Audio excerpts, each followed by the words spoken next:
PG, set, hey!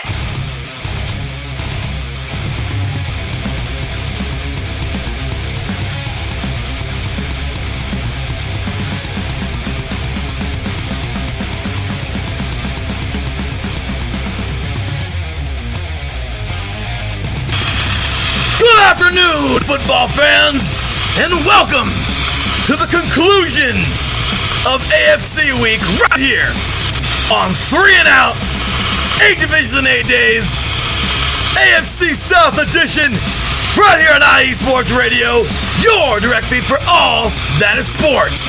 It has been one heck of a week so far, and I hope every one of you are ready to rock and roll for the finale of the AFC, y'all. We have gotten through 12 teams, and coming up today, we have just 4 more to go in the AFC. So, who are we talking to? What are we doing? Well, let's go ahead and give y'all the scoop. Here we go, y'all. Starting things off today, we are starting off with Johnny Jags talking about his Jaguars. This team was all glory just 2 years ago, looking like they did when they were a brand new expansion team back in 95 and 96, and guess what? They went right back down to the basement. Last year, not looking good at all, 5-11, but now they have a brand new quarterback. A quarterback who took the Eagles to the Super Bowl and won. Is this the new wave for the Giants? For the Giants. Well, is this the new wave? We'll get to the Giants next Wednesday. For the Jaguars? Or, Tom Coughlin's there now, so it is kind of like a Giants roster.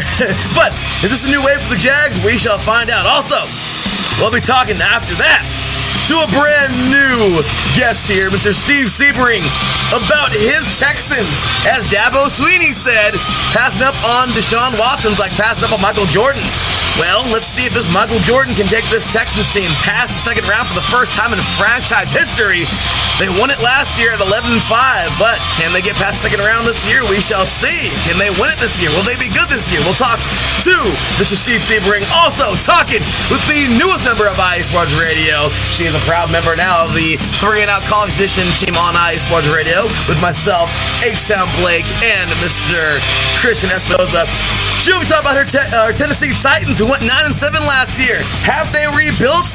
Are they good enough to win it this year? Has Mike Vrabel installed the championship heart from the Patriots, from his Patriots days into this team? We shall see. And of course, finishing it off today, a live interview with Miss Julie Voigt. Will these Indianapolis Colts be strong enough to overthrow the Texans? They finished 10-6 last year. Can they do it? Can Andrew Luck lead them to the Super Bowl? We shall find out. You are now tuned in live to 3 and Out, 8 divisions in 8 days, AFC South Edition, right here on IE Sports Radio, your direct feed for all that is sports. Welcome, football fans. My gosh, it has been an incredible week. I'll tell you right now, we have had ourselves an awesome week here on IE Sports Radio, and this is absolutely the most wide open division, not just in the AFC, but I think in the NFL. With the Jacksonville Jaguars now with Nick Foles at the helm, there's no telling how good this team will be or if they're going to be the same old Jaguars. With the Titans, we don't know. We have no idea how good this team is really going to be. Last year, they were a roller coaster, up and down, so many different ways.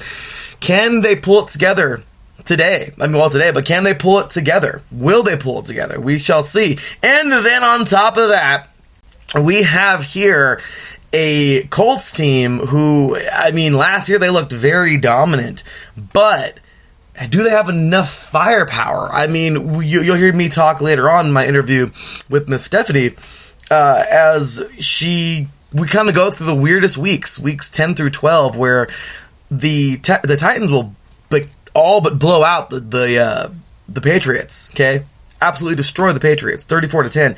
And the next 2 weeks follow the 2 division rivals who honestly just weren't up to par with the Patriots. In my opinion, so. We have this crazy, mix of, I don't know, it's like a tale of every single game in this division. There's no telling how these teams are going to play every week against each other and against other teams. So this is a very wide open division. The Texans this year are absolutely, I mean, they have one heck of a front seven. We know that. Let's see if they helped out their secondary very much. The offense, well, I mean, hey, you got Hopkins over there, DeAndre Hopkins, one of the best receivers in the NFL. And as like I said, Dabo Sweeney said it a couple of years back, passing up on Deshaun Watson is like passing up on Michael Jordan in the draft. Well, guess what? Will this team, with their, potent quarterback, who is, I think, every bit of a superstar that is promoted, can they finally get past that hump? They always seem to get to the divisional round and just fizzle out. Can this team actually win it? Can they actually win it? Can they actually, get past this tough AFC South as they did last year by one game? But can they actually get to an AFC Championship game? That's the next step. Super Bowl, of course, that's the goal, right? But can they actually get to where they want to be with this team this season? It's strong enough, in my opinion. They are, I would call them maybe a AFC Championship caliber type of team. But I don't know. We shall see. So, also, the Colts. I mean, Andrew Luck just, totally revamped this team. I mean, the Colts were just terrible. They were looking like the Jaguars a couple of years back. Andrew Luck came back, rallied the troops, and now this team is just on fire. I mean, they did plenty, I think, enough in the last 2 years in the off seasons to get who they needed, the pieces. And right now, they just needed their leader to come back, and he did. Can they overthrow the Texans this year? They are a very tough team, very strong team, pretty dang good offensive line, very, pretty decent defense as well. Maybe not the best out there, but they certainly are pretty stout. Last year they proved it with a 10-6 record. So you have all of this, and then like I said, the Jaguars. I mean, there's no telling what's going to happen with Nick Foles there at the helm. So many question marks in this division. I honestly don't even think going off of last year's records or the last year's standings in the AFC South is even worth it. Why? Because, well, it's not much.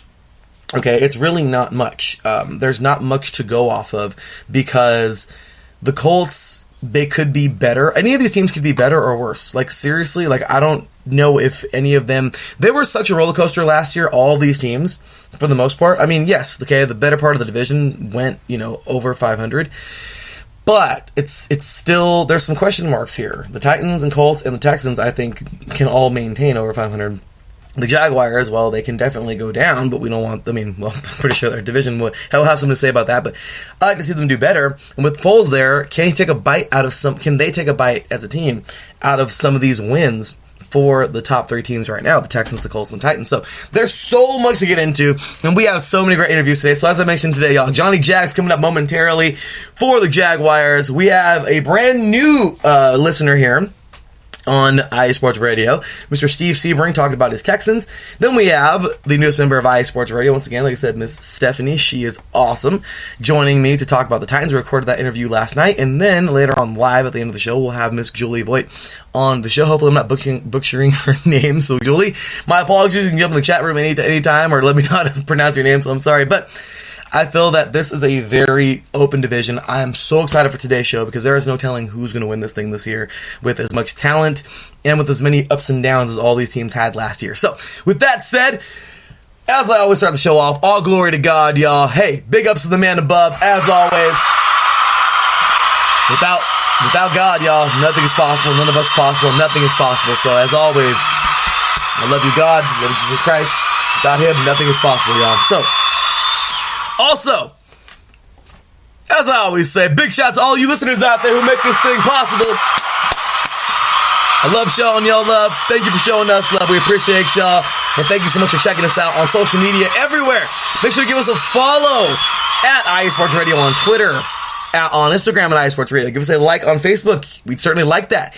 Ask me how you can join the IA Sports Radio community on both Twitter and Facebook. We'll join you in the group. Join us, show us some love. Check us out on iasportsradio.com. Show them love there. Get involved. Sign up for the newsletter that will be starting up pretty soon here. Get involved with that. Get involved with Game Night. Mr. Calvin Vandergrift will be hosting many games based off of Jeopardy! Who Wants to Be a Millionaire? The Match Game. The first one coming up is the Match Game, so we're currently looking for 2 contestants to play in that. There'll be pre-recorded shows coming up in August, and those will be aired in September. So we're gonna have some fun with that. Check us out in the forum on iSports Radio. Sign up sign up on iSportsRadio.com. It's a Wix website, so sign up on Wix or on the iSports Radio on iSportsRadio.com and check us out. Join us in our forum. Talk football with us every week. So many ways to get interactive with us here. Check us out on all the platforms we're on. iTunes. Recently, now we're on TuneIn. Trying to get on Pandora. We get supplied for Pandora podcast. We are on Stitcher. We are on Spotify. We are on Google Play. We are on Spreaker.com, right here on Spreaker. So we are so many places, y'all. So show us some love. And with that said, let's get to our first interview of the day, y'all. We're going to go ahead and jump on in, like I said, right here with Mr. Johnny Jags, talk some Jaguars football. Let's see what he thinks about his Jaguars this year. With that said, you're listening to 3 and Out, 8 divisions in 8 days, right here on IE Sports Radio. Well, let me finish that off. Sorry, I totally messed that up. Coming to you right here. Check us out. Spreaker.com.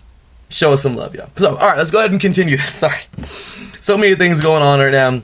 So many different things to get to, tweets to answer and everything, so sorry about that, y'all, a little mind boggle. But anyway, on the other side of this break, check out Mr. Johnny Jags and myself with our exclusive interview from, I believe, last Sunday about the Jaguars. You are listening to 3 and Out, 8 divisions in 8 days, AFC South edition, right here in the conclusion of AFC week, right here on IE Sports Radio, your direct feed for all that is sports. We'll be right back after this.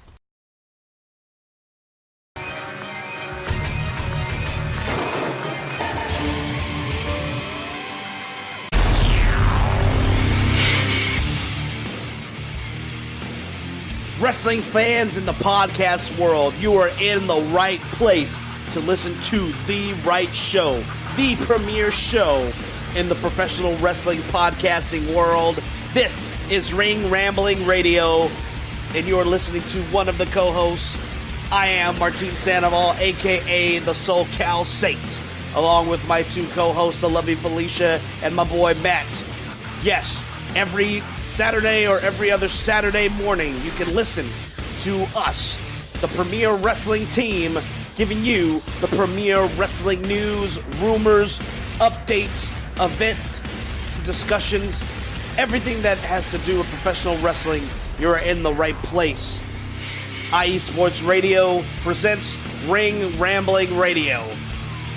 Don't miss it, because it's just too sweet.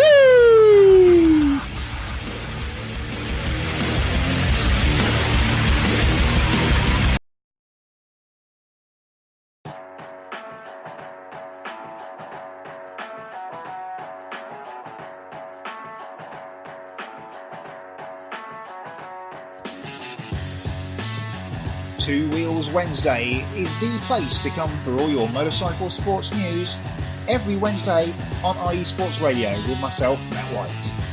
All the latest news, rumours, race reviews and previews from World and British Superbikes and the big one, MotoGP. Two Wheels Wednesday, every Wednesday on IE Sports Radio, your direct feed for all that is sport.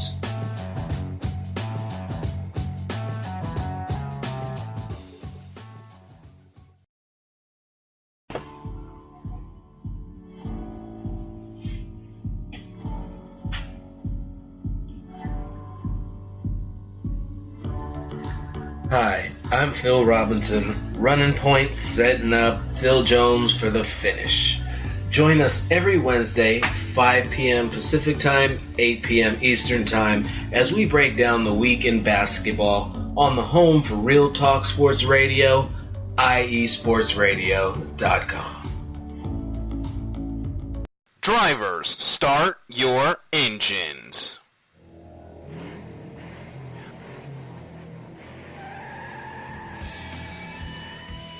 Auto racing takes many forms, from the close quarter contact of NASCAR to the high-speed, high-risk atmosphere of IndyCar, all the way to the pinnacle of technology with the Formula One World Championship. No matter if you prefer the high banks of Daytona, the concrete canyons of Long Beach, or the flowing curves of the Nürburgring. The international language of motorsports is simple. Go fast. Run hard. And come home first. So join us, myself, Daryl Kinsey Jr., Lolita Camello. And Michael Ward. on a world tour of all the best motorsports has to offer on the Extra Mile, Thursdays at 7 p.m. Eastern, 4 p.m. Pacific, only on your home for all. That is sports. IE Sports Radio. Welcome back, sports fans.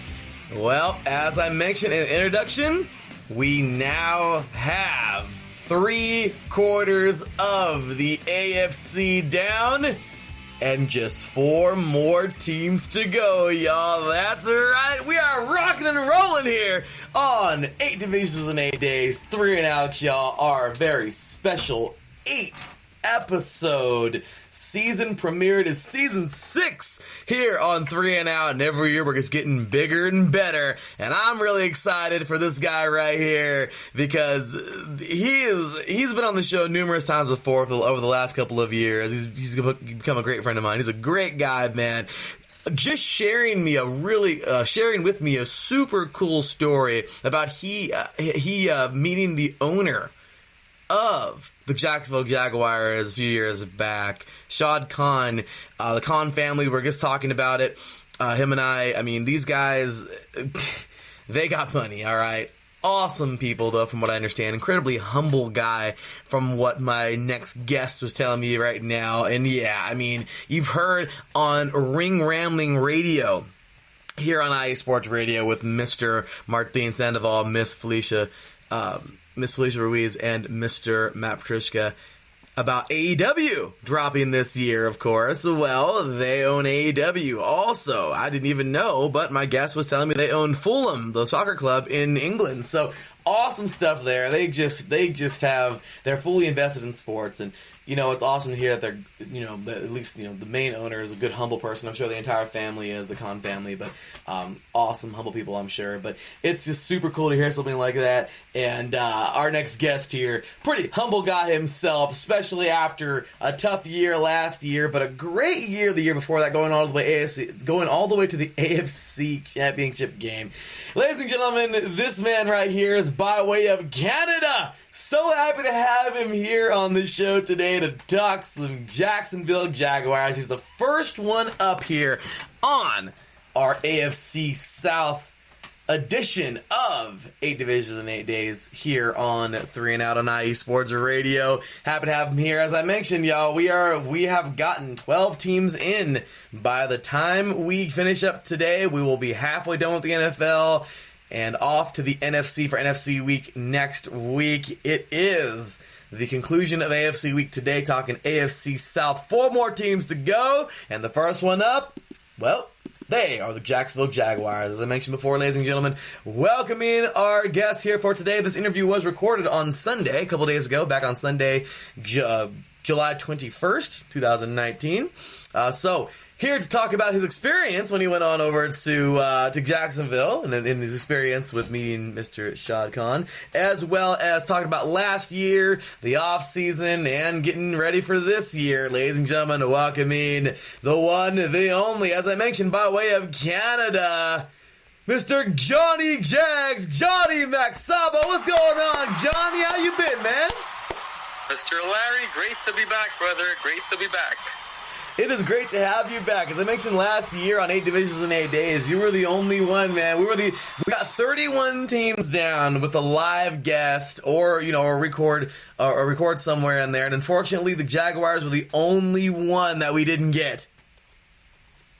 Well, maybe that's why we had a down year, man. We weren't, universally involved. Well, this year we're gonna tackle all 32 teams, and I mean, hey, we of course, myself, John, and Mike. I don't know if Colin was a part of that show, but we covered, we covered the Jags. But man, and you know what? I remember it was terrible. You're absolutely right. Now that I think about it, Johnny, because we actually came back from break, and I never turned us off mute. So it was like 30 minutes of just dry airtime. Oh, wow. Yeah, it was just like dead air time that we were talking about the Jaguars, but you couldn't even hear us because we were muted. So, yeah, that was a blip on my part. But, yeah, so the Jaguars last year didn't even get mentioned. Oh, it was terrible. I mean, maybe just a little bit at the end when we were talking about the recap of the AFC South. But anyway, that was last year, just like how you guys want to say the same thing. That was last year. Forget it. It's in the past. This is this year, and here we go, Johnny Jag. So first and foremost, man, tell all of these diehard Jacksonville Jaguars fans listening in Duval, and of course, all of the diehard Jacksonville Jaguars fans around the world tuning in, and of course, any listeners that are any AFC South fans or any football fans that they're listening right now, how you became such a diehard Jacksonville Jaguars fan. Honestly, Larry, all I remember was in 1995, there was a preseason game between the two new franchises of the NFL, the Carolina Panthers and the Jacksonville Jaguars. And I remember telling myself, whoever loses this game, I'm going to become a Jaguar. I'm going to become a fan of that team. I swear to God. And they end up losing the game, and that's how I became... I was like, 10 years old back then? Because in Canada, it's not like today, you got that 1-2 games on air on CBS or whatever it was back in the day, but you didn't have that full coverage that you guys have it down in the States, Mm-hmm. So slowly, I became a Jaguars fan, and then they started to make the playoffs year 2. They go to the conference finals. And then, Mark Brunell, Jimmy Smith, Fred Taylor, they all get involved, and I just fell in love with the team. That is incredible, man. That is by far one of the most craziest ways to become a fan. To watch a preseason game that doesn't even count against two, but that's pretty cool when you see two, expansion teams coming in playing each other, especially in the preseason, the two new teams on the block. And it's funny because you didn't go with the winner, you went with the loser. And wouldn't you know it, those years were the years the Jaguars came in and almost did something incredible. I don't know if it was the first year or second year with Jack Del Rio. These guys came on in, and my gosh, it was incredible. AFC Championship in their first or second season, one of those years, that's incredible. It was actually Tom Coughlin. Tom Coughlin, that's right. And the Panthers went on to both expansion teams. Year 2, if I remember well, they went to the conference finals. They both lost, but both of them, I don't know if it was rigged just to get people more involved in those cities or anything, but look, it was really fun times. Absolutely, man. I mean, that is incredible. That's funny how you went with the loser. I guess that's funny. You're like, whoever loses, I'll become a fan. I'm a big underdog guy. I like underdog teams. I cheer for the underdog. All my teams that I cheer for were or have been underdogs. They became better now, but I always cheer for underdogs, man. You know what? That's the way it should be. I love it. I love it. Be the underdog team. Go for the underdog. I love it, y'all. So here we go, Johnny Jags. So the year before, we know AFC playoff or AFC championship run, first time since I think that 96 season. And wouldn't you know, they go all the way. They almost get all the way there. I mean, they fall to the Pats. The Pats will then go on to lose to the Eagles that year. And then you guys last year, high hopes, and my gosh, it was just like you returned to the same old Jags. 5-11, just a season to forget. So last year, the AFC South, Texans at 11-5, they won the division. Colts at 10-6, Andrew Luck returned, looking pretty good. The Titans, what a tough customer to handle at 9-7, and the Jaguars at 5-11 in the basement of the AFC South. All right, Johnny Jags, tell us all about it, man. Go ahead and if you want to, go fast through it. If you want to, go slow through it. However you want to do it. But last year, man, talk about the Jacksonville Jaguars 2018/2019 season. Honestly, man, it started so well. Week 1, I think, was against the Giants. The week 2, when we creamed New England, that was our Super Bowl. Right after that, we only had 3 wins in the last 14 games. Right after that New England win, Blake Bortles played his butt off in that game. The receivers were making unbelievable catches. Defense played awesome. And then starting 3-1 on the year. One quarter of the year was beautiful. Other than that, the rest of the way, I mean, at a point they had a 7-game losing streak, like in the middle of the season. That's never good for your team. That's never good for any organization to fill up stadiums or, after going to the championship game and then losing 7 straight. It's very tough for a team mentally, for the players, for the coaches. It was a very tough year, man. Very tough year. Defense, I think they took a step back. I know I didn't expect them to take a step forward. They were so good the year before, but they took a step back. We didn't have a lot of turnovers. The offense was awful.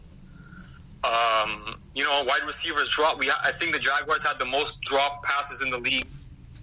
They were very bad. So, we went a different route. We got rid of Blake Bortles. We're going to talk about the free agency and everything. Mm-hmm. So it was honestly, it was back to the same old Jags, like you said, the past 10 years. However it was. I wasn't even pissed. I was just watching. I'm like, used to it, been there, done that. It's funny because me as a really pissed off Raiders fan, okay, can say the same exact thing the year before you guys. Like all these terrible years, and we finally were competitive, yay, and then it's like we don't want it no more. So, it's kind of messed up because that's kind of how it was with you guys. So it's like, okay, I mean, I don't expect you to be mad like that like I was with the Raiders, but all those years and years and years, and it's like, oh my gosh, are you serious? So, yeah, I understand some frustration, but I love how you said you weren't even pissed, because that's funny, because I don't blame you one bit, because it's like, great, we're used to this, right? We had our one fun year, yay, but... Right? But let's move it on now to free agency, man. First things first, I don't even care. He's the elephant in the room, and you know what, man? Let's address him right now. Nick Foles, quarterback of the Eagles, which I feel the Eagles, I want to hear an explanation from our Eagles fan next week on Wednesday, but my gosh, seriously, how do you I get it, Carson Wentz is your guy, but... Yeah, my gosh, you let go of Nick Foles. This man led you to the playoffs numerous times. He is as veteran gets.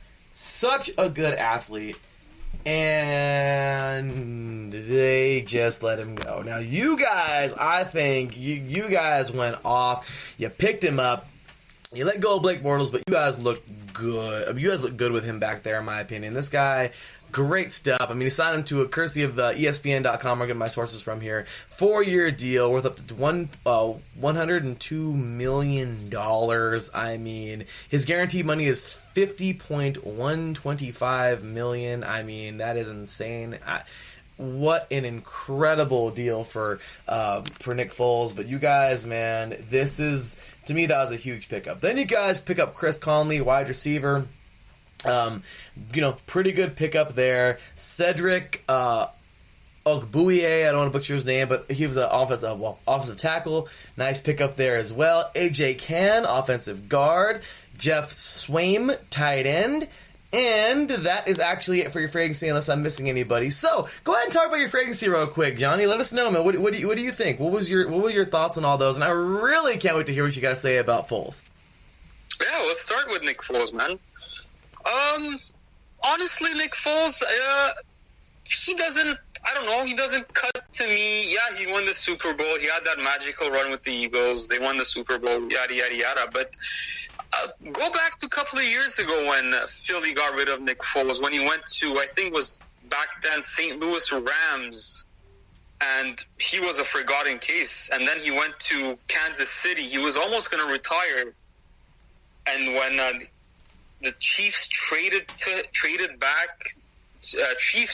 the Eagles, and he had that magical thing going on, and they won the Super Bowl. But look, honestly, it's tough to judge Nick Foles. He is he is a gunslinger. He's gonna throw the ball 50 yards, and the wide receiver is gonna basically jump ball, like basketball. But I don't know if he cuts to me as a top 10, top 15 quarterback in the league. Honest, I find Carson Wentz better than Nick Foles. That's my opinion.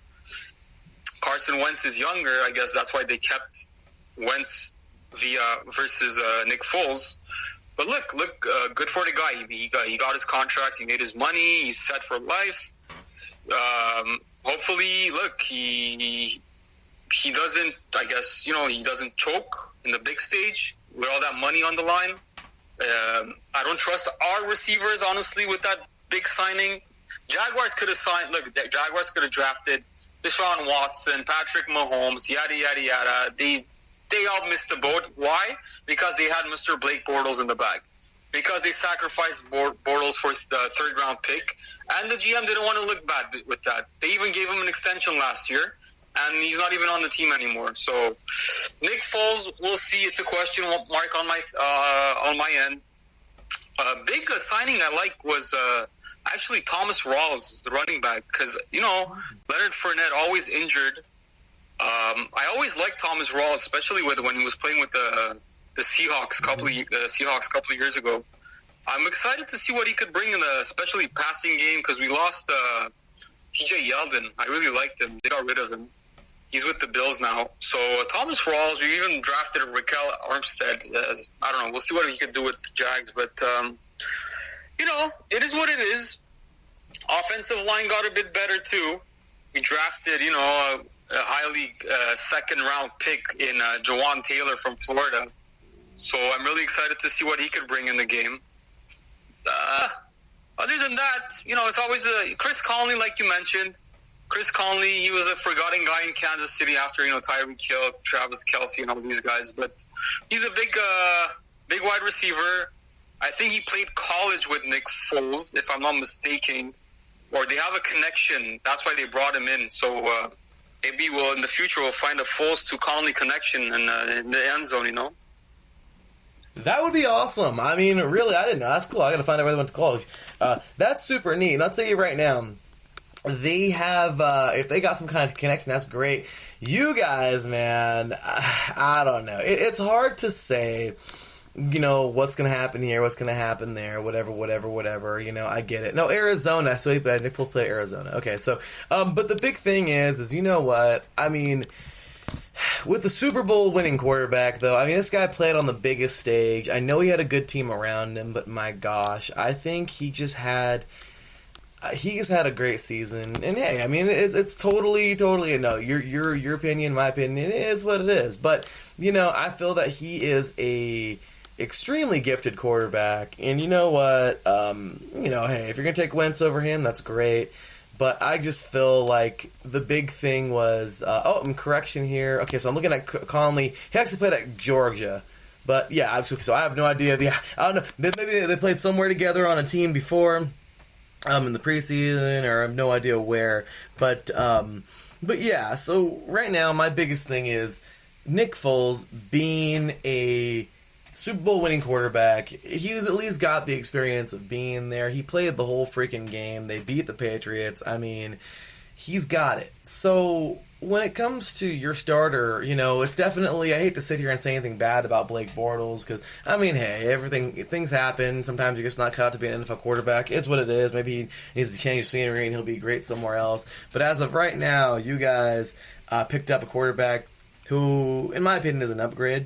Along with I did not know Yeldon was a you guys departed. Well, he departed from the Jaguars, but my gosh, if you guys picked up Thomas Rawls. Rawls is a monster. He's a very good player who I think can be that monster on the ground. I'm really, really, really excited to see how well this Jaguars team can do.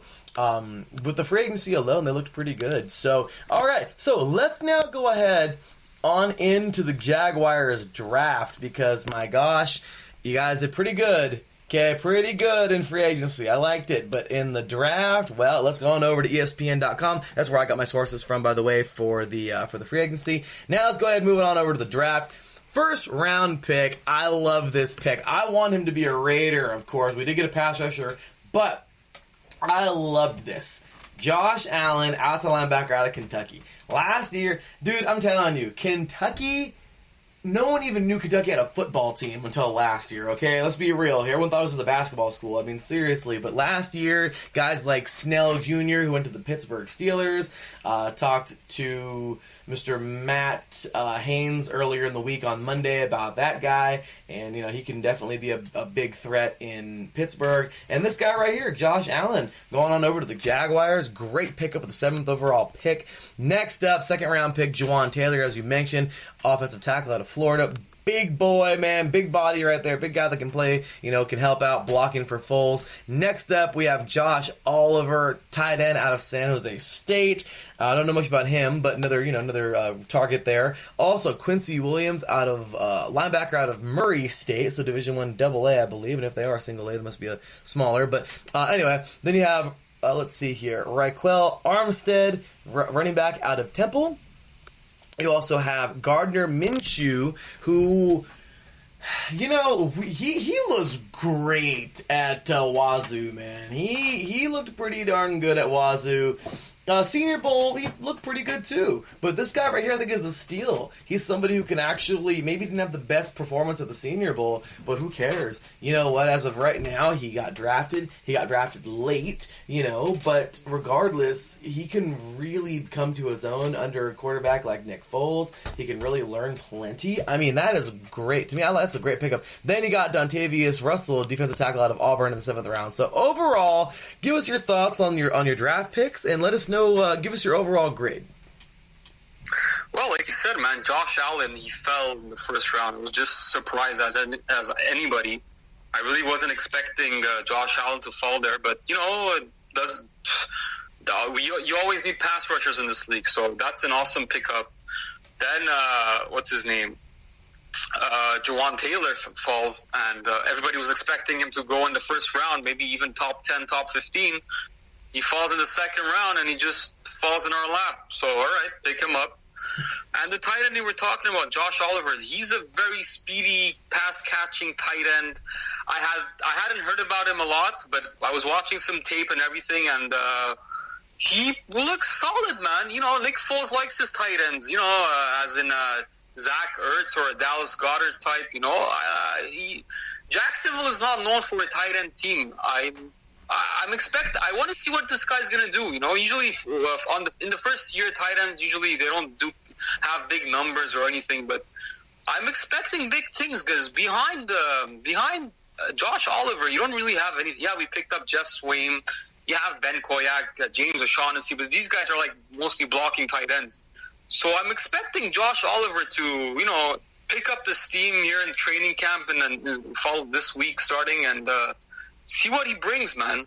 This guy, I'm excited to see this Josh Oliver kid. And like you said, Gardner Minshew, I watched tape, and this kid he has this something. He has this it in him. I don't know if you really know what I'm talking about, but the way he's always positive, the way he throws the ball, he could learn under Nick Foles, and he could be a diamond in the rough quarterback in the future. I really liked what I saw from him. He's a competitor. And Wazoo, for the first time in a long time, they were competitive in the Pac-12. Maybe not too competitive. I mean, they're not no freaking front runner or anything right now. But you know what? The Apple Cup, always a really fun game to watch. And this guy, he performs, and he looked pretty good. And like I said, he didn't look the best because I wasn't too impressed with him in the Senior Bowl. But who cares? It's one game. You're not allowed to have a bad day. You know what I mean? So things happen. Or not even just a bad day. It's a day where it wasn't so tough. Hey, Peyton Manning once threw 5 interceptions against the Chargers, if I recall well. So anybody could have a bad game, man. Come on. There you go. So exactly. So you know what? Hey, if he's a leader, he's somebody who can help out. I mean, like I said, Wazoo is a team who, I mean, my gosh, you can almost forget about them in the Pac-12. And in recent years, it's not due to him completely, but he was a part of a big turnaround at Washington State. And really, I really feel like this team. Or he was definitely. I mean, I don't know if he set some records. Or I forgot what I heard about him, but he's certainly become a pretty good. He became a pretty good quarterback there, and I think you're right. He's just going to get better and watch him learn under Foles, and he could really be your guys' quarterback. In the coming years. So that's actually something to get very excited about. And thanks for pointing that out, Johnny. I think that's a great analysis on a young quarterback that can come in and really come to his own. Yeah. And just another thing about the Nick Foles and Chris Conley thing. Actually, they had the connection in Kansas City when Conley was a rookie and Nick Foles was there. Practice here and there. They had that connection. Now I recall. Not in college. It was in Kansas City where they started to have that connection. Oh, well, there you go. See, well, that's cool. I have some old school connection there, so that's neat. So, all right, Johnny, here we go, man. It's that segment of the show. We got about 10 minutes left here, and it's your turn to stick it to them. Here we go, man. This is the segment of the show where you get to talk about your Jaguars. If you don't want to give a final record, I totally understand. Because some people are superstitious. Like I told you before we jumped on air. Well, we jumped on for the recording here today. But if you would like to, go ahead and give us your final record for the Jaguars. But also, this is your chance, man. You can be nice, respectful about it, or you can just be all out crazy and get on the rest of the AFC South. But go ahead and talk about the division this year, what you expect, what you think, who's going to do what record-wise, and whatever we want to say. Remember, all thoughts, comments, opinions, and everything are their own here on IE Sports Radio, including the podcasters and the guests. So, Johnny Jags, stick it to them. All right, man, here we go. Let's start with the AFC South. I really think the Indianapolis Colts are going to be a tough out in the AFC this year. I think, barring any injuries or anything, this team is gonna be freaking good, man. They are loaded on defense, on offense. They are going to be a tough out in the AFC, and I think they are going to be the kings of the AFC South. The Colts, I even see them probably going all the way in the AFC. Not there yet, but they're pretty damn close to it, man. In second place, I don't see how Houston falls off with that Deshaun Watson to DeAndre Hopkins connection and that, solid defense with Clowney, with Watt and everything. So, again, there's going to be a battle between Houston and Indy, but I think Indy takes the top edge this year. Coming with Tennessee and Jacksonville, always between these two teams, man. They hate each other. Tennessee hates Jacksonville. Jacksonville hates Tennessee. I hate the Titans with a passion. It goes back to 1999 Jeff Fisher days. I really hate this team, but it's a Jacksonville thing. But honestly, both teams could, I don't know, maybe a wild card or something. I don't really see both teams, any of them, making progress to the playoffs. Marcus Mariota, actually, it's his fourth offensive coordinator in 5 years or something. That's really not a good thing for a quarterback, They added offensive weapons as well for Tennessee, but again, it's all about Mariota. If he doesn't perform, this team's not going to go anywhere. In Jacksonville, again, they're going to be in the bubble, 8-8, maybe 7-9, 9-7. Tennessee, the same thing. They're all going to be in the bubble. I don't see any of those teams making the playoffs. Honestly, I have Indy and Houston as the 1-2. They're probably both going to make the playoffs. And, Houston, we're still waiting for that. We're waiting for Houston to make a deep playoff run. It's been years and years. They make the playoffs, and they get bounced in the first round. We're waiting for an AFC championship game or something for these guys, and maybe it's in the horizon this year, man. For Deshaun Watson has a magical year with DeAndre Hopkins and everything. They could be the team to beat. But my favorite actually is Indy. They didn't lose anybody in the offseason. They just added. They have a load of money in free agency, so in the cap actually. So I think Indy's going to go far this year. I like it. Okay, so go ahead, man. Throw us some records. What do you think? Yeah, so Indy, let's start with Indy. Let's say, 12-4, 13-3 record. Wow. They're going to have a sick year. Yeah. They're going to have a good year. Houston, I don't know, 10-6 maybe. They're going to be in a wild card position, 10-6. Like I said, Tennessee and Houston is going to be a battle. 8-8, probably 7-9. They're going to be in that little 9-7, 8-8 teams. They're going to draft in the middle of rounds. But I've been wrong before. Every year there's a team that finished last in the division and goes up to win the division, right? So maybe it's Jacksonville's year again this year. Well, Jacksonville. Okay, so one more time. We got 12-4. Sorry for the background noise. We got 12-4, 10-6. So 12-4 for the Colts. 10-6 you have for the Texans. Okay, now Titans and Jags. What do you think? Yeah, they're going to be like 8-8. Both teams like 8-8 or 8-8, I guess, for both teams. These guys, Tennessee has Jacksonville's number actually for the past couple of years. They've swept them left and right. I don't know what it is against playing these guys. I don't know why it's such a hard thing to beat Tennessee, but I don't know why they just beat us. Like I said, Tennessee's probably going to go 8-8. Jaguars 7-9. It's going to be another downer year. I'm just used to it, man. I'm just used to having bad things to say about this team, except that magical run back in 2017. But I'm just, how many top 10 picks can you have and miss out on almost all of them? Blake Bortles, Dante Fowler. Jalen Ramsey fell to your feet, but you had no choice to draft him. Miles Jack. Was Leonard Miles Jack? Yeah, second round. He fell to us too. But, Leonard Fournette in the first round. Was really a top 5 pick? You could have drafted another running back in the third round or something. All these little details. You could have had Patty Mahomes. You could have had Deshaun Watson. You could have had any other quarterback that's a star in the league right now.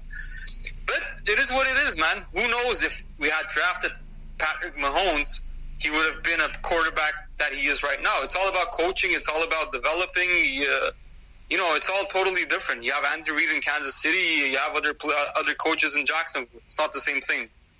Absolutely, and it sucks to say that because it's like, man, only if this imagine if this player would have gone here, this player would have gone here. You're absolutely right. Maybe those players wouldn't be the players they are if they wouldn't have that particular coach or that particular scheme that they shine in or whatever it is. So you're absolutely right, Johnny. I like that. You're right, and I definitely don't want to, rain on anybody's career, but you're right. Sometimes it just takes that perfect storm, and when you get it, it's awesome. So.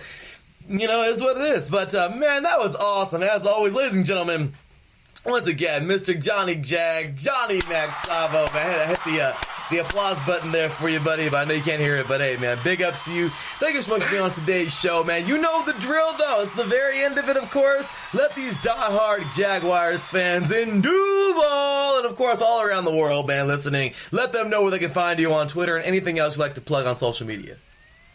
Yeah, they could find at Johnny Jags, JohnnyJags. Been on it for 10 years. We're going to be on it for the next 10 years, It's Twitter. I'm on it all the time. It's that's my social feed.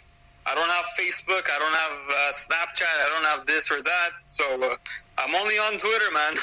That's right, man. That's all right, because we're all over Twitter. That's how I met you on here, and it's getting ready. We're getting ready to talk some Jaguars football, man. So I'm so excited. Coming up this year, we're just talking Jaguars football, but it's excited, to get it back on this year, man. I'd love to have you back for a primetime face-off, as always, coming up this year. We'll be on Wednesday nights this year, so it's going to be awesome to have you back on here talking some Jaguars football, especially if they have yet another awesome run like they did in 2017. We don't know. I mean, it's a possibility. Who knows how things are going to go? I mean, only God knows. But I'll tell you what, man, it's going to be awesome to see these Jaguars back in action. And, trying to pick up the pieces from last year and move on and make a positive run. So I'm really excited for that. I know for sure you're excited for that, man. Let's see if they can, make some things happen and finally deliver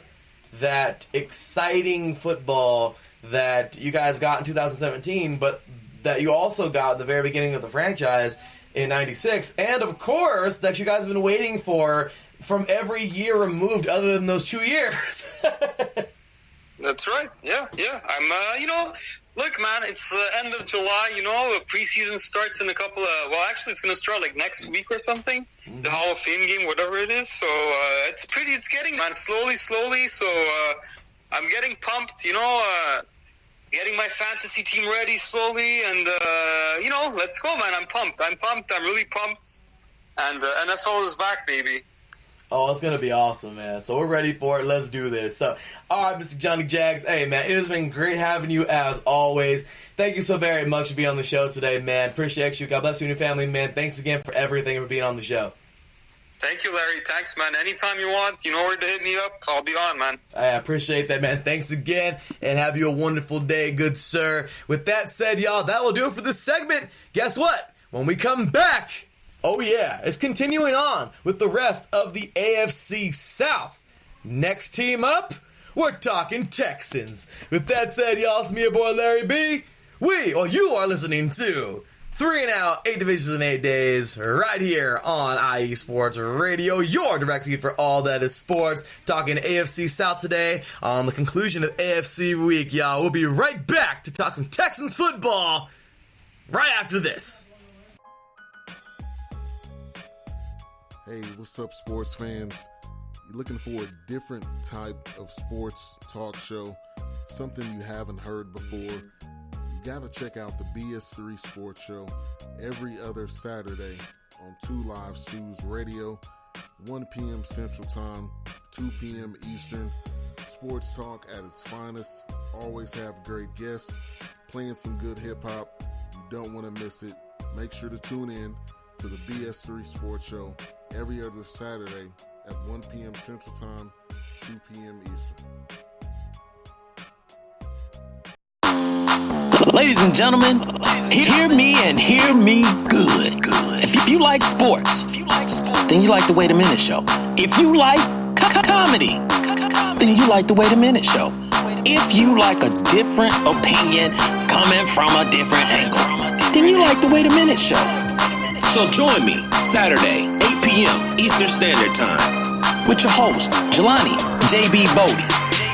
And of course, my man Lopan on the WaitAMinuteShow.com. Ain't that right, Lopan?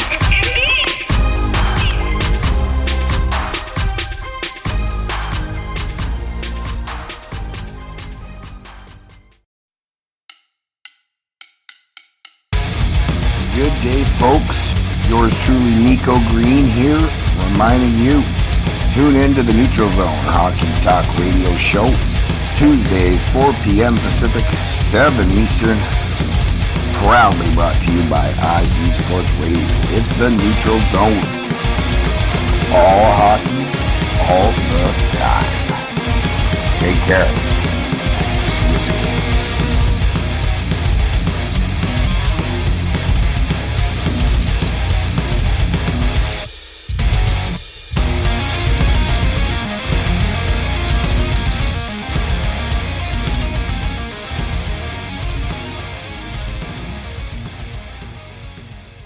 Welcome back, football fans. Well, as you heard, Mr. Johnny Jags and the Jaguars just a few moments ago. What a fun interview that was, man. Awesome input there from Johnny Jags.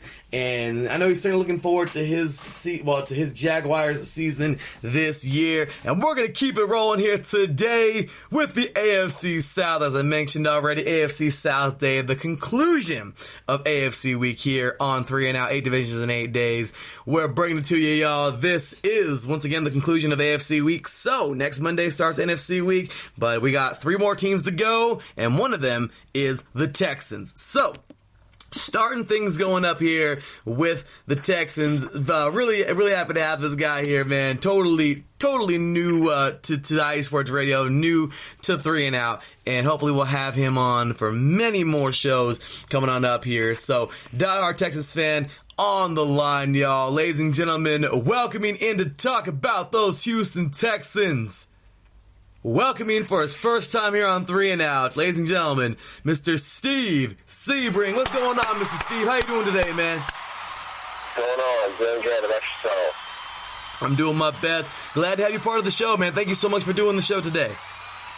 Thank you for having me on.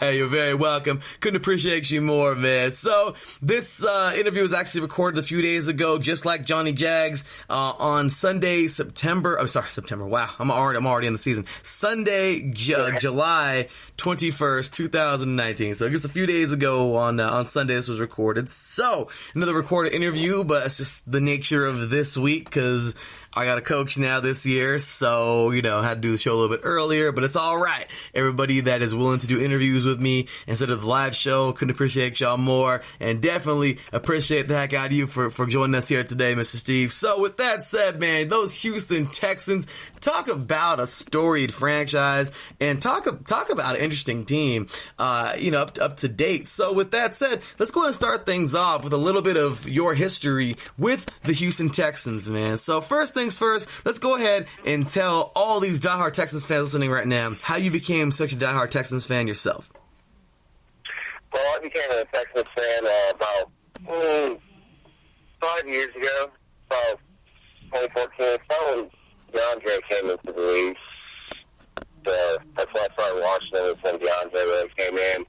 And then I've always been just a watching fan, and that just really put it on the top. We finally got a franchise quarterback there. So I've been following him throughout his whole entire career. So. Sounds good, man. How about Clemson? Were you following him back then? Oh, yeah. I've been following Clemson since I was a child. Oh, that's awesome. That's awesome, man. So how about that? I mean, this guy, it's awesome to know what Coach Dabo Swinney said, back before he was drafted. And he said, if anybody were, not a direct quote, but something along the lines like this, passing up DeAndre Watson is like passing up Michael Jordan. I mean, that's a statement. You don't just say that about anybody, man. I mean, how do you really feel about that personally? Me personally, I think it was the correct statement to make. I really believe that. I mean, Deshaun Watson, he's a football player. He's a diehard football player. He's going to give everything he has. He idolizes Tom Brady. That's his idol. So that kind of tells you almost everything you need to know about the kid. Absolutely. He's a very tough, agile football player, and he does not hesitate to take it himself. He doesn't hesitate to do a lot of things, on that field. He seems like, not trying to say, that anybody's completely fearless, but he seems like when he's out there, he doesn't care. Like, he's very with the ball, but he's very excited to be out there and for every opportunity he gets. And he just seems like such a, seems like such a good person. At the same exact time, such a competitor. So awesome to see, Watson out there playing some good football, and just what a team to step into. These Texans are something else. I mean, to think the last couple of years, they've been in such this weird little whirlwind, it's a brand new expansion team in 2002, and ever since then, the furthest they've ever gotten is the divisional round. And I mean, that's more than some teams, but still, that dreaded divisional round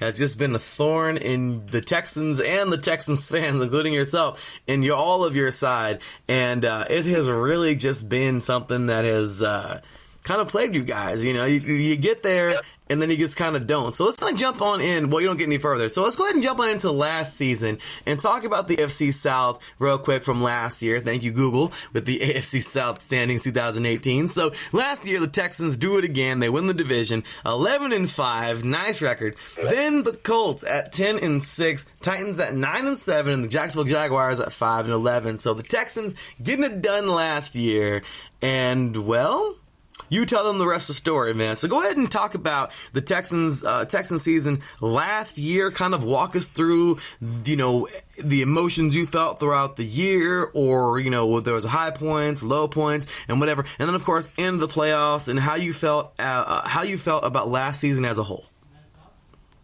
Well, last season was, as a whole, it was good. I liked it. I thought last season was a very good start, foundation builder. We started off very slow. It was, I think, 0-3 we started out, and then won 9 straight, I believe. And that was a very high point, was when we got rolling there. That was nice. My high point, I would say, was the Tennessee Titans game on Monday Night Football. That would have been my high point. AFC South playoff game.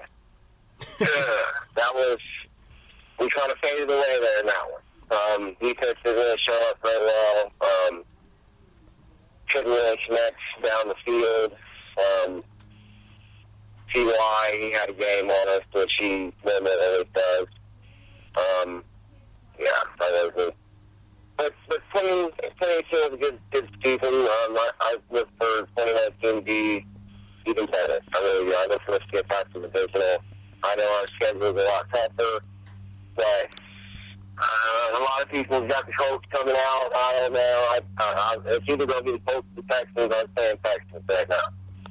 Alrighty, well, with that said, let's go ahead and jump on into your free agency, man. So, courtesy here of ESPN.com, see a couple names here. Tashawn Gibson, that is, coming in at safety. You guys have now signed Bradley Roby, which was a Ram. You know, he's jumping on in here. Was a Bronco coming in at corner. So awesome there. Now you have a guy like bringing Bobby Calhoun, another corner, coming on in as well, and Darren Fells at tight end, a guy who with Cleveland, who is now switched on over with you guys. So a youngster coming on in here, as well as a guy who, I mean, my gosh, this guy has quite the story, coming out of Cincinnati. I mean, Alabama quarterback, championship-winning quarterback, now on to the Cincinnati Bengals. Things didn't quite work out there for him. They decided to stay on the Dalton train over there. And A.J. McCarron has now kind of jumped on over to the Texans. Will he be behind Watson? More than likely. However, of course, and then he was also with the Raiders. But A.J. McCarron is kind of a journeyman right now, backup. And I think, I've been looking here on ESPN, and some of them, I don't know, they don't list all of them. But I'll keep on looking for more. If there's any more free agents that I missed, please go ahead and throw those in there. But as for right now, as a whole, free agency with the Texans, how do you feel about free agency this year? Free agency was, I've given them a B grade myself. A lot of people give them a lot lower, like a B, stuff like that, because of the Tyron leaving, and then Tashawn Gibson, he's not quite the player Tyron is, but he's still a solid player. And then Bradley Roby, they got him on a one-year prove-it deal. I look for him to have a career year this year. I really do. He fell off last year compared to the 2017 year with the Broncos. He's a good man corner. He's coming out of Ohio State, and Ohio State produces a lot of defensive backs.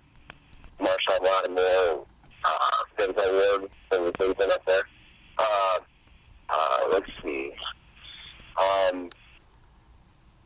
Matt Khalil, they signed him to tackle out of Carolina. That's right. He's still got knee injury, I believe, and I don't think they listed him on the PDC list. I'm not sure yet. But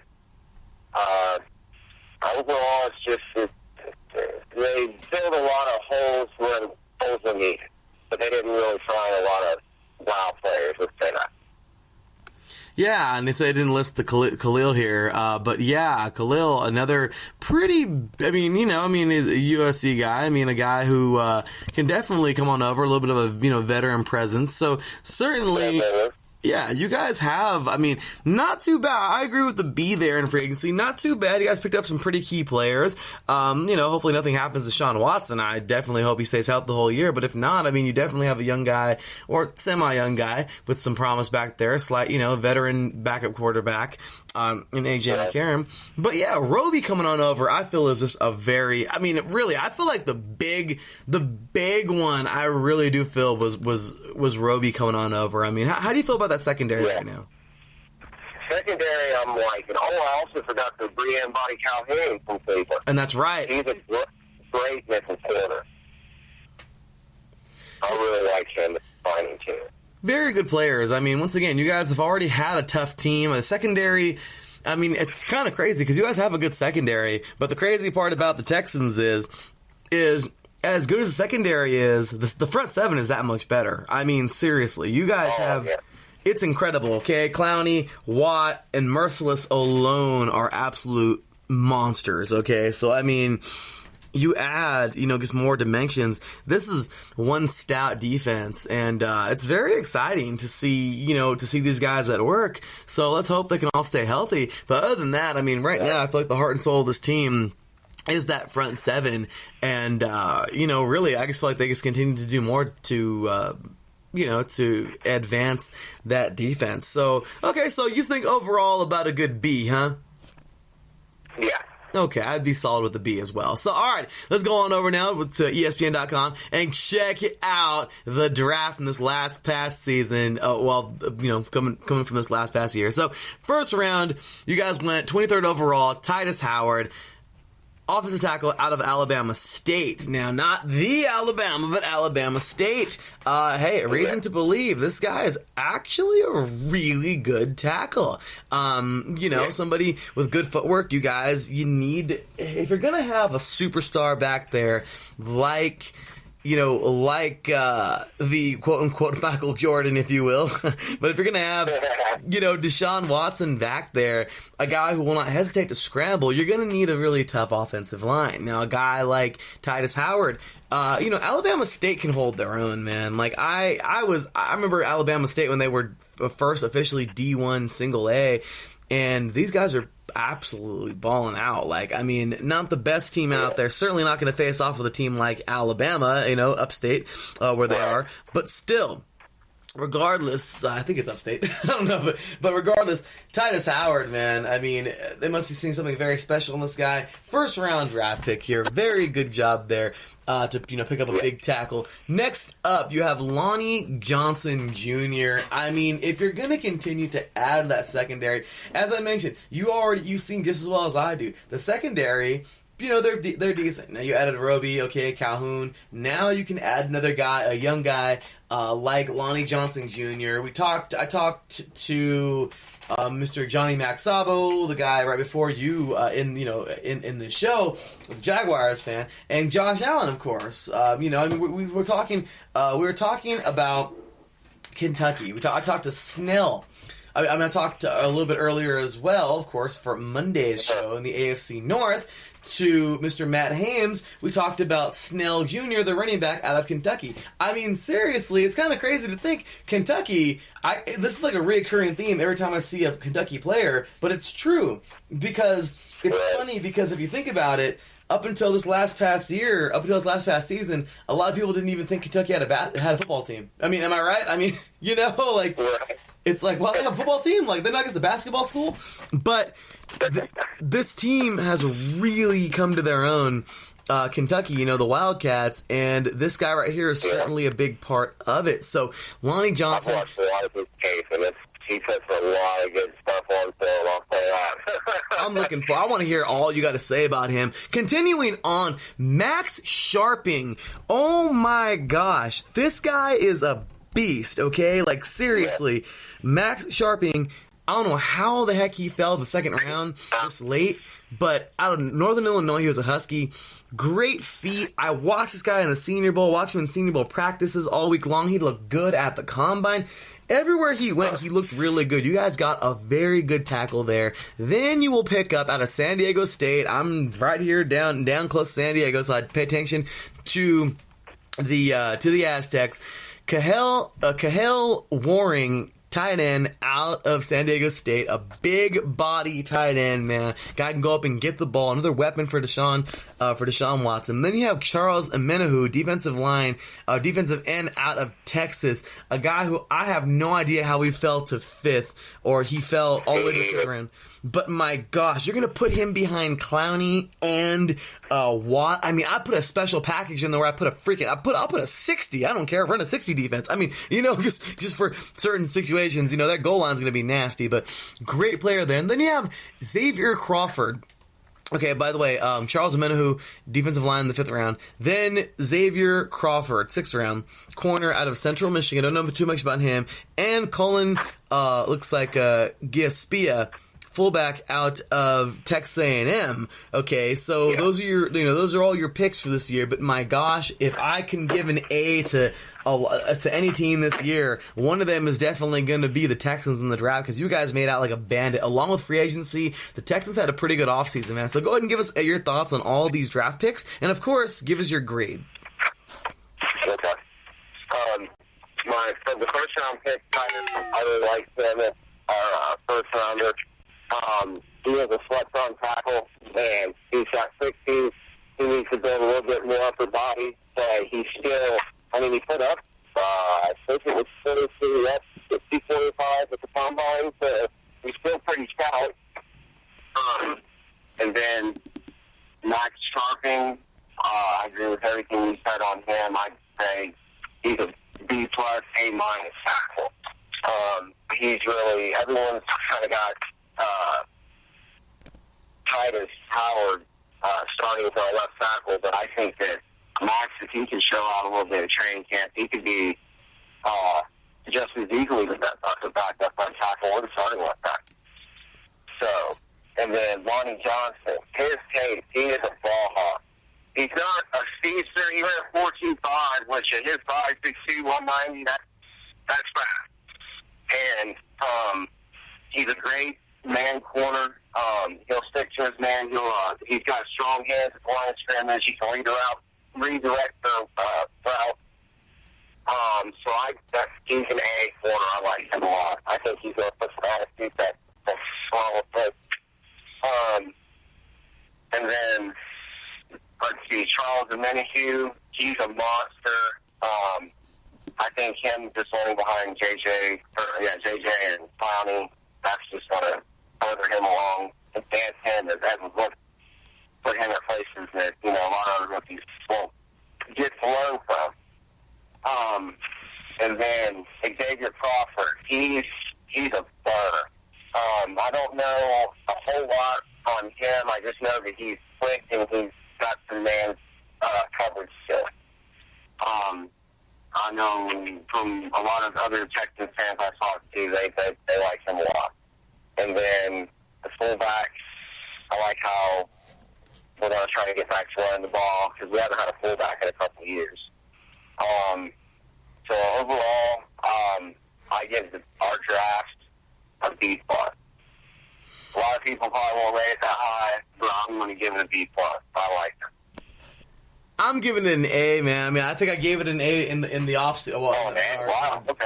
In our draft show, man. Earlier this year in our special draft recap show of 3 and Out, I think I had to give him an A because, just the pickup of Lonnie Johnson Jr. alone was huge, because that guy's going to bring such a different dynamic to that defense, and then on top of that, I love it, man. You guys got they're not the most popular picks, offensive line, but if you have, once again, like how Dabo Swinney said it, you got that Michael Jordan back there at quarterback, well, then you need to protect that guy, Right. So I thought this was a very good draft for the Texans, and once again, along with free agency, they looked really good. So I'm really, really excited to see how well they can all perform, and this is certainly going to be, I think it could be a special season. So, with that said, all right, Mr. Steve, let's go ahead and jump on into a fun segment here called Stick It To 'Em. This is always a fun one. I always enjoy this segment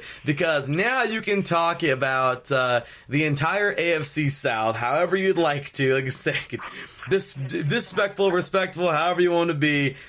Mean, nice, whatever you want to say, have fun. As I always say, we got to put the disclaimer up, of course. All thoughts, comments, opinions, and anything said about anybody, of course, are their own, including podcasters and podcast guests and the whole bit here at IA Sports Radio. So with that said, Mr. Steve Sebring, man, go ahead and give us the entire AFC South, including your Texans, how you think they're going to do this year, with a final record if you would like. So here we go, Steve. Stick it to them. All right, stick it to them. Jacksonville Jaguars. They're going 6-10. Yeah, I got Tennessee Titans. Y'all need to give the Houston Texans their jersey back. and and they're going 7-9. Then I got the Indiana Colts. Oh, T.Y. I don't know about T.Y. I don't know, but they're probably going to go 10-6. And then I got us going 11-5, 12-4 again. We can repeat it. I like it. I like it. So, first and foremost, man, I got to ask you, with this team you guys got right now, even going at 11-5, realistically, do you actually see your Houston Texans actually getting past that second? Is this the year you guys get past that second round? If we can go 11-5 this year with this schedule, I think we can get past the division. I mean, you guys got a tough team.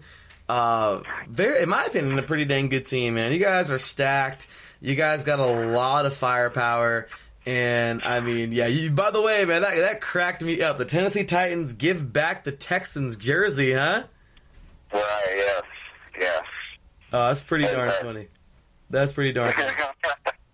It belongs back home. Hey, man, Houston Texans, that's where they went. So, but yeah, absolutely. You know, you guys really do have a pretty good squad, and I'm really excited to see how well you guys perform this year, how tough this Texas team can really be. Because this year, I mean, the schedule was released, and you guys actually got a pretty tough schedule coming up. We do. We open with the Saints. Yeah, I mean, they were in the NFC Championship game last year. Yeah, man. Anytime you guys step up, I mean, anytime you guys start out with the dang Saints, or anybody starts out with the Saints, I mean, that's actually pretty tough there, you know? I mean, we finished a little bit early, so I just want to take a quick look at the schedule here, courtesy of HoustonTexans.com. But my gosh, I mean, you guys got, the Saints this year. That's always been one of the hardest divisions in football. Yeah, I mean, that's huge, all right? Oh, yeah. I mean, you got the Chargers here. That's already another tough game. Apparently, you guys, it looks like you might have the AFC West this year. So, I mean, there's my Raiders. So, that's going to be tough.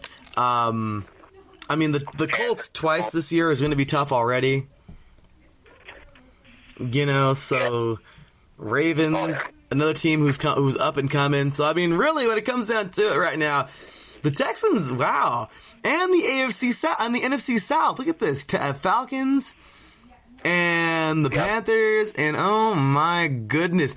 You guys have a very tough schedule this year. And then, of course, the Patriots. So if we go 11-5, I believe it will make the division. I believe it. It's true. Honestly, now that I'm looking at the schedule, seeing with what I see here, if you guys go 11-5 or anything above 11 wins with this schedule, it's pretty realistic, man, because this is no joke. This is tough. I mean, this is one. It is. I think it's one of the 5 toughest schedules in football this year. I remember reading that in the article somewhere. It has to be. This is going to be extremely tough. I mean, because all these teams are without a doubt just a playoff contender or really close to being a playoff contender. I mean, seriously, other than the Jags, I hate to call them out like that, but other than the Jags and maybe the Buccaneers in here, I think everybody else actually has a legitimate shot to make the playoffs this year. Right. So this is actually pretty. I like that, man. This is a good, strong schedule. So I totally see your point now. It is totally valid, in my opinion, man. You guys go 11-5. I think 12-4 even. You can totally get to the AFC Championship. So we shall see. But with that said, y'all, once again, Mr. Steve Sebring. Hey, Steve, man, it has been fun. I appreciate you calling in today and being a part of today's show, man. So with that said, go ahead and let us know, man. Where can these diehard fans find you on Twitter? Yeah, you can find me on Twitter and I'm on Facebook too, if you want to find me there. Hey, man, great guy. Appreciate the heck out of you, man. Thank you so much for being a part of today's show and talking some Texans football, man. That was a lot of fun. And, yeah, man, seriously, I really enjoyed it. And it'd be great to have you back on the show this year for a primetime face-off and talk some more Texans football, man. All right, man. I enjoyed it, too. Hey, thanks again, man. Have a good one and take care. You too, man. Thank you. Appreciate it. All right, y'all. With that said, that was Mr. Steve Sebring. Great guy, man. That was a lot of fun. That was really, really fun talking some Texans football there. You heard it here. If they go 11-5 or 11-5 after looking at the schedule, that is pretty tough. I called. I've been. Calling this team a paper team in the last couple of years, and seriously, as strong as they are right now, they've got to be better than they are. I mean, they've got to be looking like they are on paper. I mean, without a doubt, they're a strong, tough team who has lots of talent right now, and just with that draft and free agency, there should be, I don't know, I don't think they have an excuse to lose the division, but those Colts are without a doubt on the coming up today. We'll be talking later on today with our Colts fan later on, well, of course, for our last team of the show, and of course some Titans coming up next. And the Titans are an interesting case because what are we really going to get with Titans football? Last year, I mean, Derrick Henry goes off, has a career day, in December of last year. But then again, it's like they have those days where they're amazing, and then there's those days where they're so close yet so far, like the Chargers and Titans last year in England. And then you have those games where they're just like, whoa, they don't look like a playoff contender whatsoever. So we are certainly going to see how things go with those Texans coming up here. But, with the Titans coming up in the next segment. But that was a lot of fun talking Houston Texans there, Mr. Steve Sebring. So, hey, that was an awesome segment. And there you go. He's got him going 11-5. So we shall see. So with that said, that'll do it for the Texans. Coming up next, we got the Tennessee Titans coming at ya. We're talking AFC South here in a very special AFC South edition of 8 Divisions in 8 Days right here on 3 and Out on IE Sports Radio. Once again, we got the Tennessee Titans coming up next. You're listening to 3 and Out right here on IE Sports Radio, your directory for all that is sports. We'll be right back after this. Lay down music.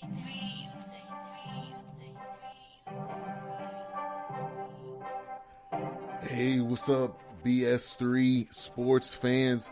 If you love listening to the BS3 Sports Show, check out the weekend wrap-up every Monday at 12:15 Central Time, 1:15 Eastern, recapping the weekend in sports like you never heard it before. Comedy, interactive chat room, it's a must-listen. Weekend wrap-up on Spreaker.com, part of the X Squad. Check it out. You won't be disappointed.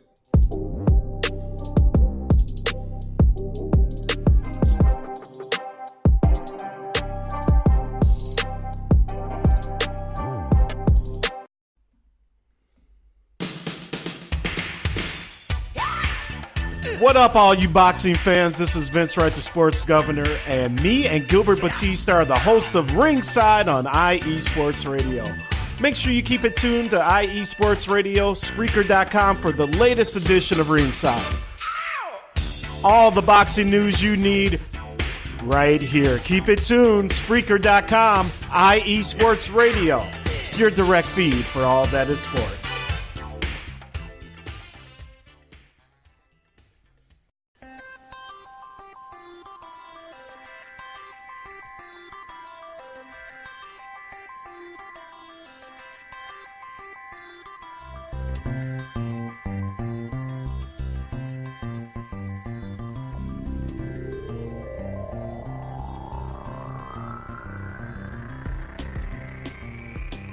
Hello, soccer fans. Pierre Moss here with you. I am the host of the Soccer Scoreboard Show right here on IE Sports Radio each and every week. Games and the best action from around the world of soccer. Not only do we have live scores for you, but we also news and all the latest stories from the soccer world right here on the Soccer Scoreboard Show. Come join us each and every week right here on IE Sports Radio.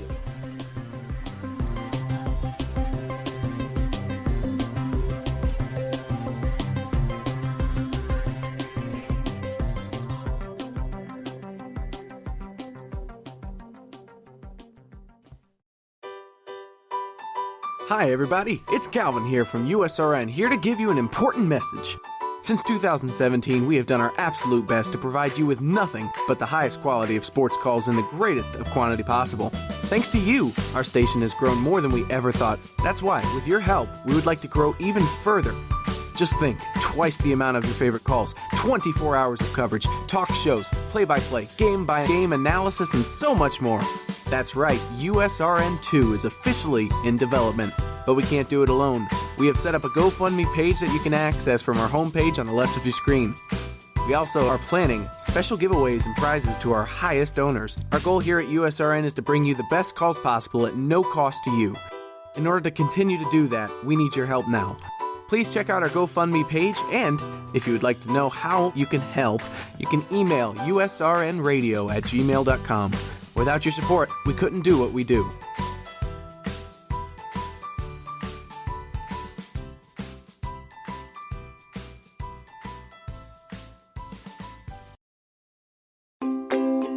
Were you listening to a great game on USRN, but then the Wi-Fi crashed in the final seconds? Or do you simply want to listen to the best calls we here at USRN have to offer? Well then, you need to go check out our Audio Boom page. It holds a collection of our best calls that you don't want to miss. How do I get there, you ask? You can download the Audio Boom app and look up Ultimate Sports Radio, or simply go to audiobook.com/Ultimate Sports Radio. And as always, thanks for listening and making USRN one of the most talked about sports networks on Mixler.com.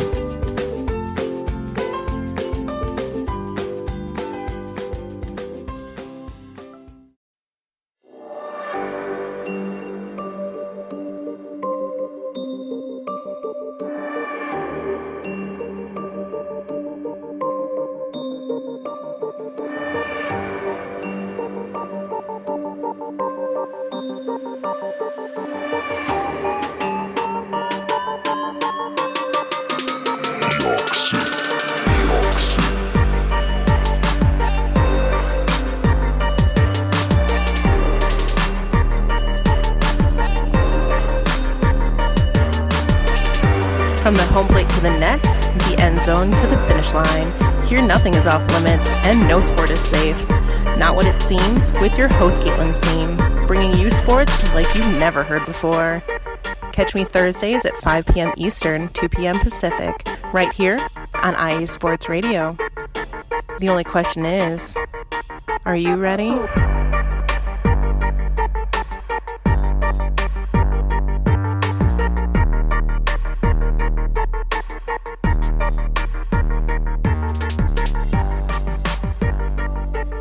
Welcome back, football fans. Well, there you have it, y'all.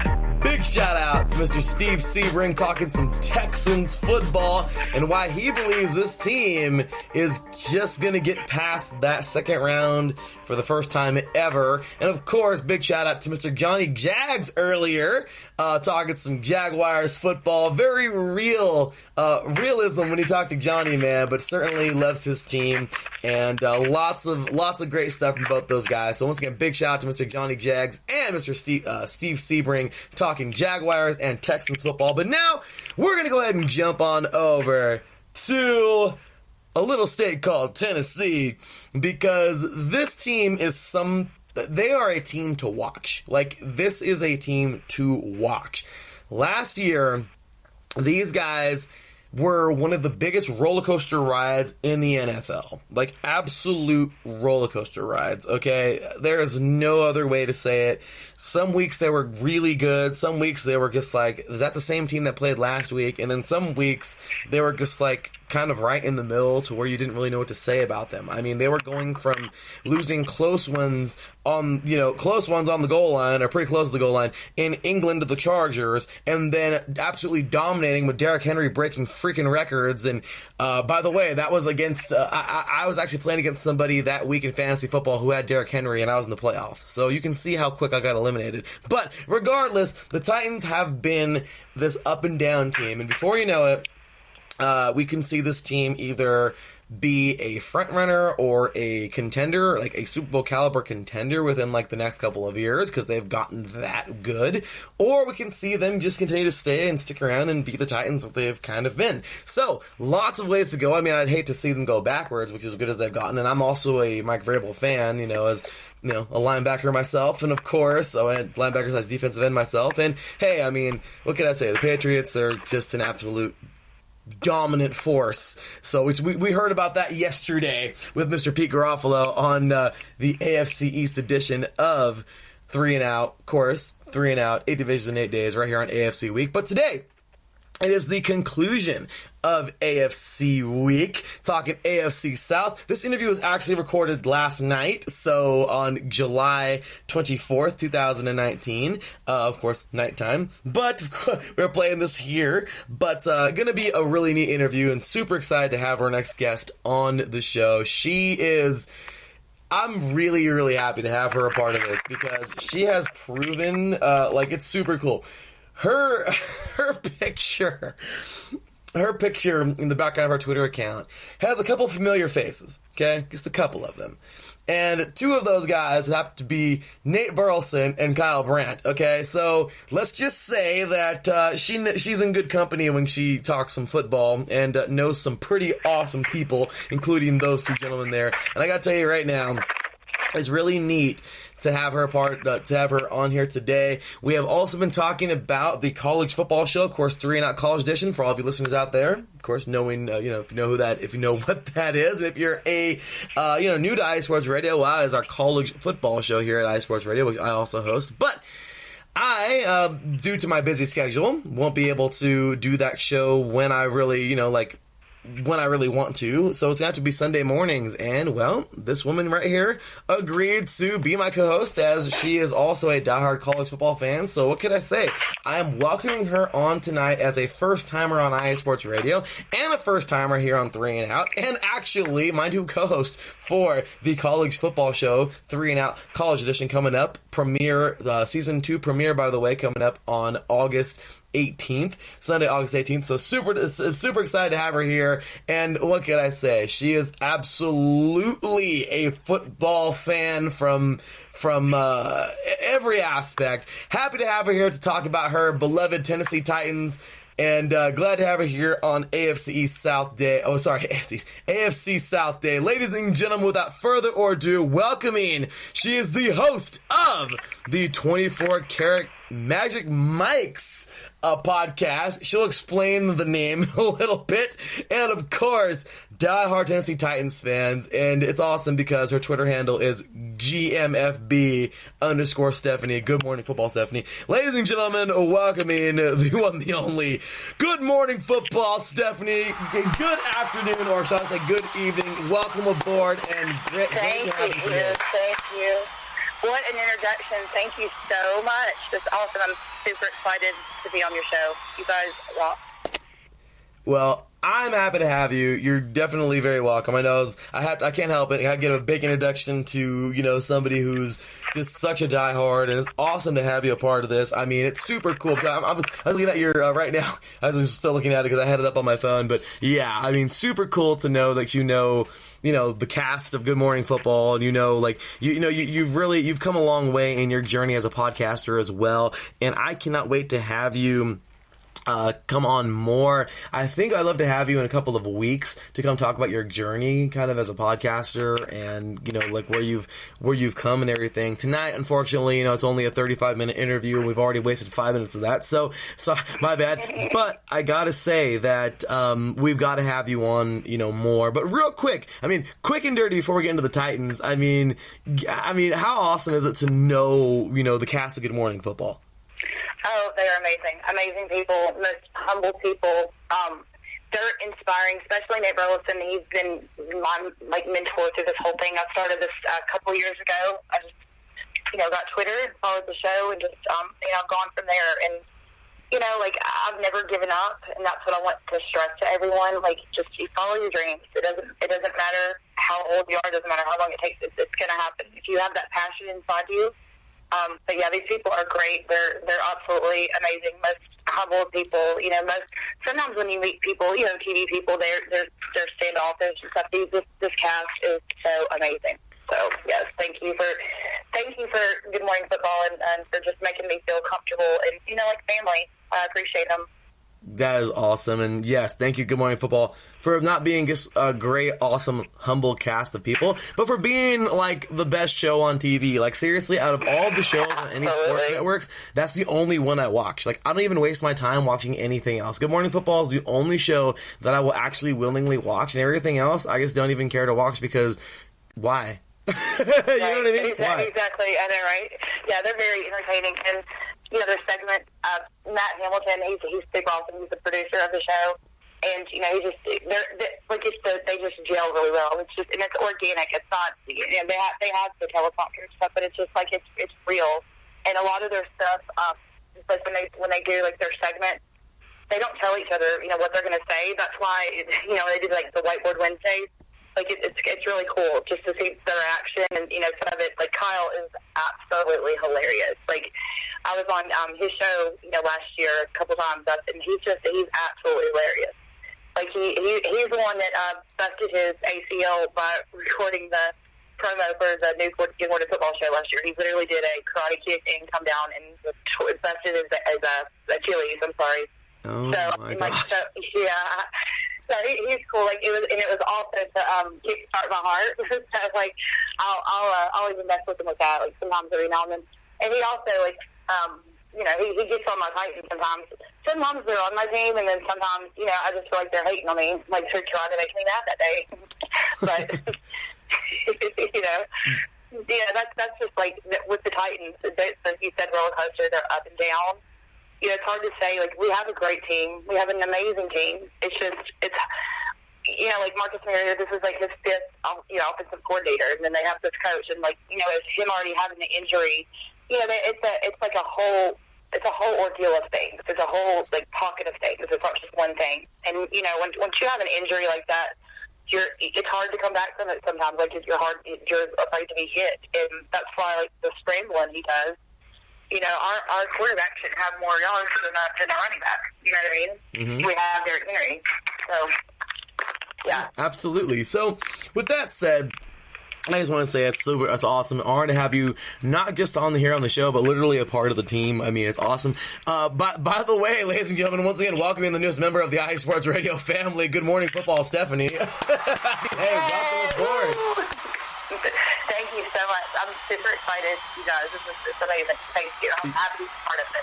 You're very welcome, and yeah, I mean, look at that. We just met a few days ago and talked a little bit ago today before the show, and yeah, I mean, she's the right woman for the job, and I'm really excited to have her here. Like, you know, not like it's literally a job, but hey, right woman for the podcast, you know, right woman for the for my co-host here, and really excited. So hopefully we can get H-Town Blake and Christian Espinoza on the show a lot this year. But hey, it's awesome to know that Stephanie's going to be there to, you know, talk some college football with me. So really excited, really excited. Yes. So, with that said, like I said, I can't wait to have you on to talk more about your experience with, you know, of course, the cast of Good Morning Football and your experience becoming a podcaster and everything. And at the end, I'll give you a few minutes here. But, like I said, unfortunately, we're already 10 minutes in, so we only have like literally 25 minutes more to go. So let's get into the Titans. But we can kind of make it short and sweet in a lot of ways. But, okay, so last year, courtesy of Google Magic, y'all, looking up the AFC South. The Texans, of course, doing what they do, decent, you know, great defense. They've played really, you know, they've played well, of course, but we're not going to get into that. We already talked about them already. But 11-5 Texans, okay? Then we have the Colts at 10-6, the Titans at 9-7. So talk about how great, I mean, that is incredible. Those three teams right there, top of the division, 1, 2, 3. And the Jaguars, which had a great year before, just fell back to 5-11. So let's zero in on the Titans and that third place finish in the AFC South at 9-7. Go ahead and talk a little bit about those Titans last year, kind of the ups and downs. I mean, you know, of course, you know, make it somewhat brief, but kind of just go over last season as a whole and give me your thoughts. Okay, so last season, yes, it was absolutely roller coaster. You know, this team, the dynamics of this team is amazing, but here's the thing about like losing or winning either way. You feed off each other, and like that one little thing, just like your daily routines you do. One little thing can throw you off, and like you can sit there and talk to someone, like you're having a bad day, and like it's going to put them down. That's kind of like this team. That's what happens. Like one person messes up, or the penalties. It's like then they get down on themselves. And what I like I said, I really love the team. Mike Vrabel is amazing. Like I love the fact he gets out there and practices with them. He's a diehard coach. We have the dynamics. It's just it's getting it going. It's like it's like a completely different team. It's like one week they're the Patriots, next week they're the Bengals. So it's you know what I'm saying? Like it's confusing, especially like when we are up. And then we try to come back in the fourth quarter, and it's just like too late. And I know you've watched a lot of our games. Like they die hard try to come back, and it's too late. But the wins we had last year, the Patriots. I mean, come on, that was an amazing game we played. If we could play like that, I mean, obviously we can do it. This is a Super Bowl team. If they could just get it together, Absolutely. You guys have a very good, strong, talented team.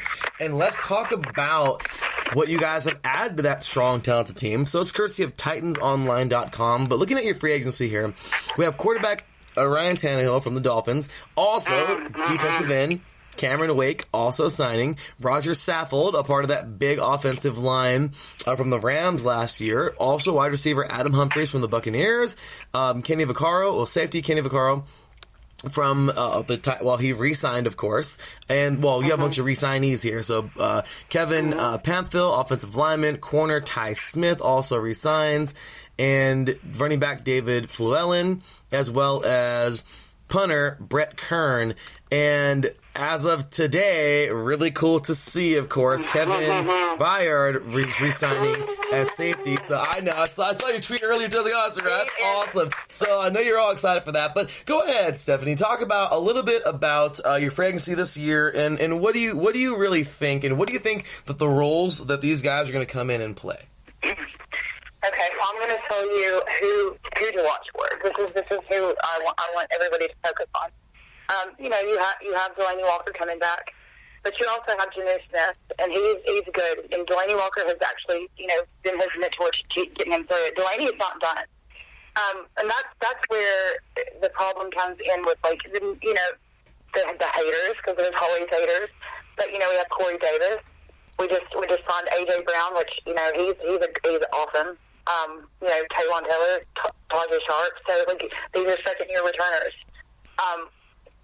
I just think they need to be given a chance, and a lot of it, it's like they give up almost. They know they can do it. It's like their confidence goes. The one I'm just kind of wanting to watch is Jeffrey Simmons. We drafted him, but the ACL tear. I know he's great, but like I mentioned earlier, it's hard to come back from ACL. It really is, especially being young like that. Now you're in the big boy league. Now you're actually getting hit. The hits are hard. Obviously, we all watch football. So I don't know. I mean, how do you feel about us signing an injured player already? And that's like our first pick. I mean, you know what? My opinion, sometimes you have to sign. Malcolm Smith was an injured player that the Cowboys drafted out of Notre Dame, and he sat a year and he came out and he's a freaking monster. So sometimes it's kind of worth it to wait for the injured player to get better. Right. Well, that's what they said. And then now Jarrell Casey is actually hurt too. So, and then the terrible news today about Taylor Lewan, that's just devastating. He's suspended for the first 4 games for selling PED. He did take a polygraph test, but he was on Twitter today about it. Like he was actually emotionally crying. It was very touching. He's got their podcast going, Bustin' with the Boys, which is awesome. He's got lots of energy. But, he's like Marcus's protection, and that's always been our problem with our offensive line. That's why our quarterback has to take off scrambling, because, he doesn't have the protection. I don't know what's going to happen with Taylor, being out. And they're already talking about Marcus Mariota being a bust, and, And whenever, and I hate this because players look at media and look at social media and stuff, and it's that that bothers their ego. That bothers their emotions. You know, you get. That's why, like, reporters, you know, some things shouldn't be said because it's like, you know, I'm not going to name the host, David A. Smith, but he gets all into people, and like really, it's abrasive, and that the players listen to this stuff, and it gets in their head.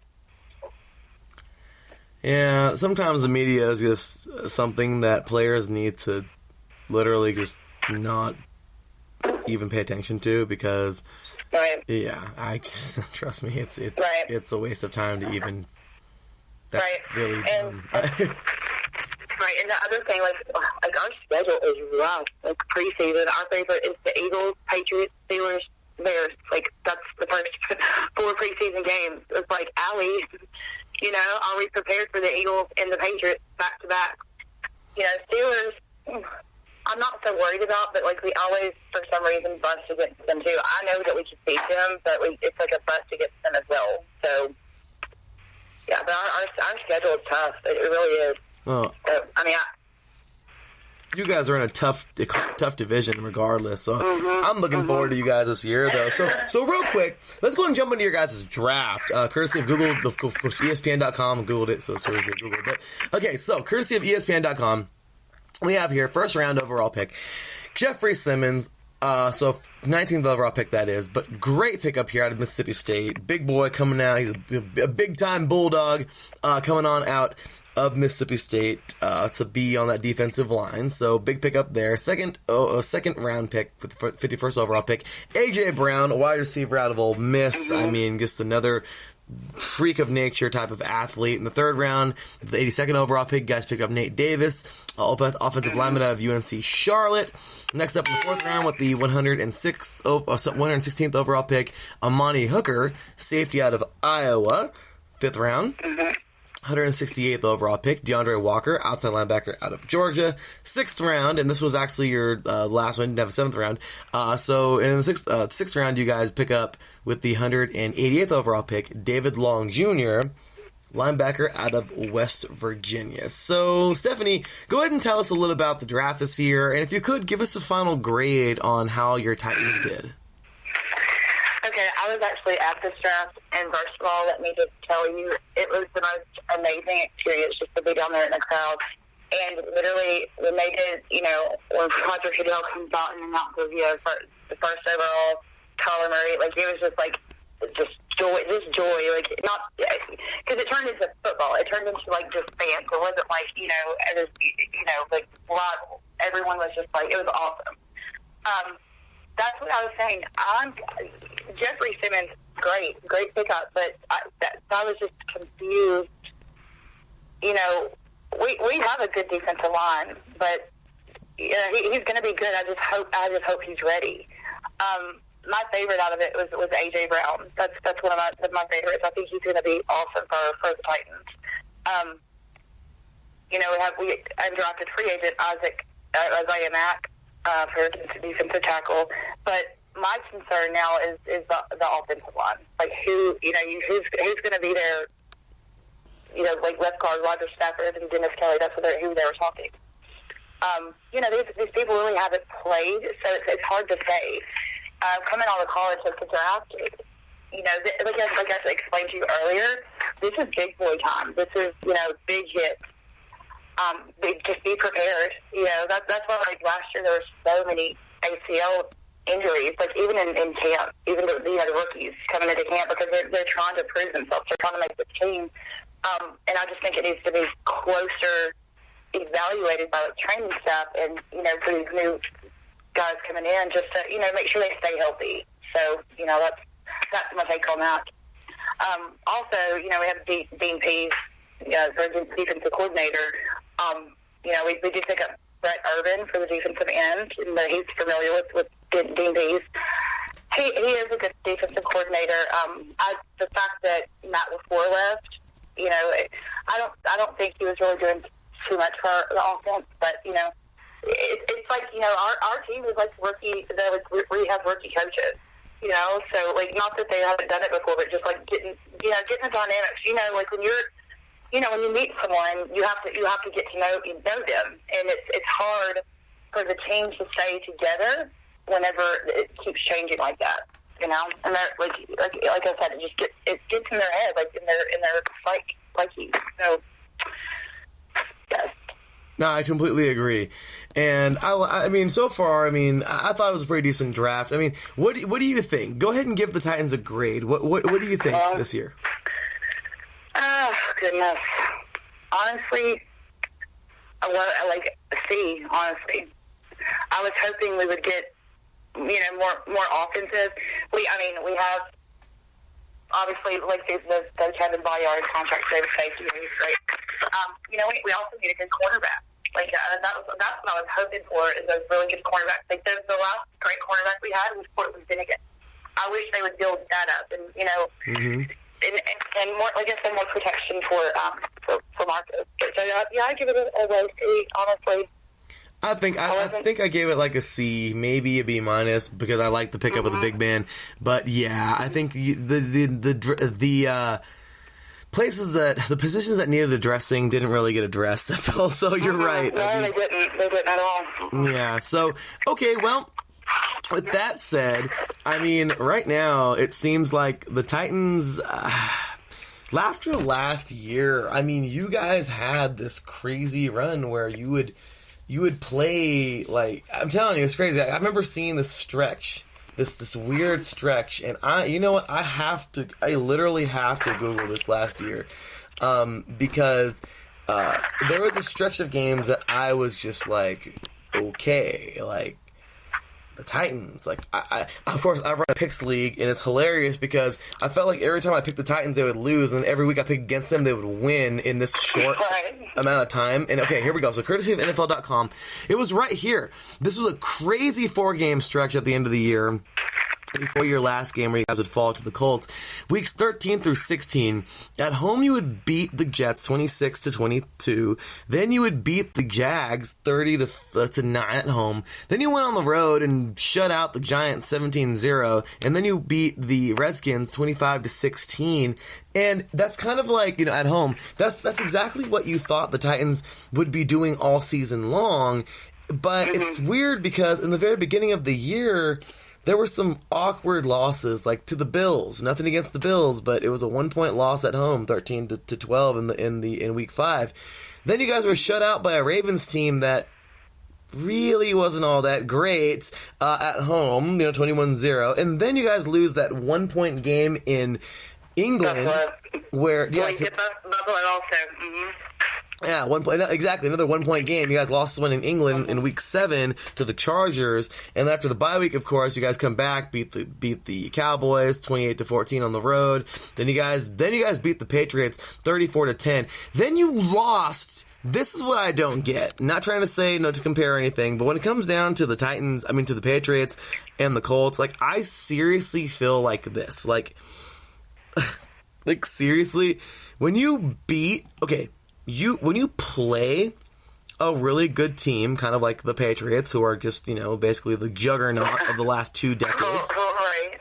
When you play a really good team really good, like, the very next week you should have all the confidence in the world to absolutely destroy the next team, because if you play a team that, basically isn't the caliber of the team that you just played and it was close, you should think that you're going to destroy the team next week. This is what I don't get. I know the NFL is the NFL, but my gosh, you guys literally destroyed the Patriots 34-10 at home. It was amazing, wasn't it? It was amazing. And then you guys go on the road and you laid an egg. Like, it was an egg. Like, the Colts are good. They're good. They're not Patriot good. They're not fabulous, though. No, they're not the Patriots. They're not the Patriots. And wouldn't you know, you guys put up 34 points on the Patriots, okay, and you held them to 10. Well, this week, it was almost like a rewind, except for add 4 more points, because they put up 38 on you guys, and then you guys only put up 10. And then the very next week, it's like, we're so discouraged that you lost to a Texans team who, there's nothing wrong with that. That's great. But you beat them early on this season. Well, last season was the first one of the season in week 2, 20-17. You know you guys can compare with them. You know you guys can compete on this level. But, of of course, I know it's a big difference. There's 10 weeks difference in the season. But then you guys just fall apart. And that was it. I mean, you guys lose 34-17. Didn't even look like the Titans. Then it's like there was some kind of a speech in the locker room or something like that. You guys go 4 straight. Then you lose again at the end of the season, 33-17 at home to the Colts to finish out the season. So it's like, I don't get weeks 11 and 12 after week 10. Like, I don't get that. How do you defeat the team who was just in the Super Bowl the year before? They lost the Eagles, but still, okay. And then the team that would go on to the dang Super Bowl and win it, okay, they're 6th in the last 2 decades. And then you lose 2 freaking weeks in a row to 2 teams that honestly aren't up to the Patriots caliber. So, Stephanie, I know it sounds crazy, like I'm going off on some kind of rant, but I just want to know your thoughts on that weird little 3 weeks right there. Yeah, and it's frustrating. And I don't know if you saw the interview, like Taylor won, like when we won, especially against the Patriots. And mind you, we beat the Eagles as well. Okay, so we beat those 2 tough opponents. So Taylor, was ranting and give the Titans some credit. I think what happened, they got cocky. They got too cocky. They got in their feelings. And you can't be doing that. I always tell people, don't be wearing your feelings on your shoulders. Always, you got to stay humble.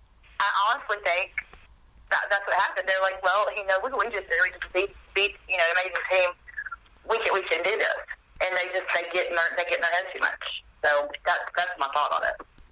Well, that makes sense. That makes sense. So, okay, so with that said, Stephanie, we're at the end of the interview, but I've got to say, this is one of the fun parts because, well, it's all fun, but this is just the part of the interview where it can get all super crazy. And this is the segment we know as Stick It To 'Em. Now, what is Stick It To 'Em?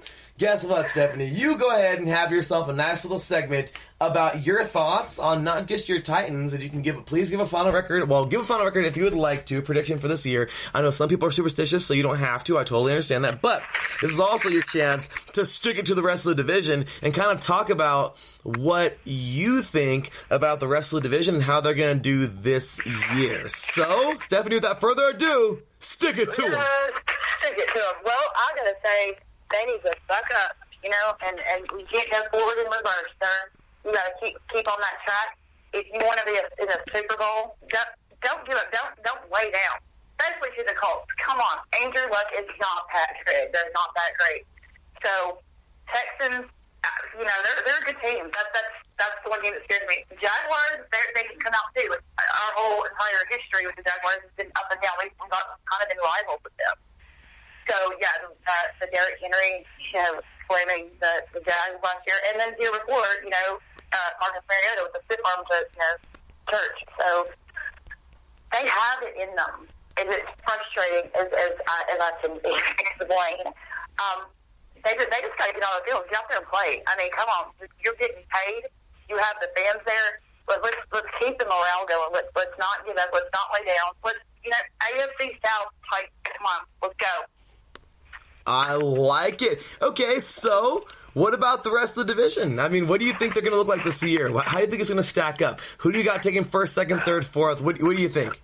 Like I just said, look at our schedule, okay?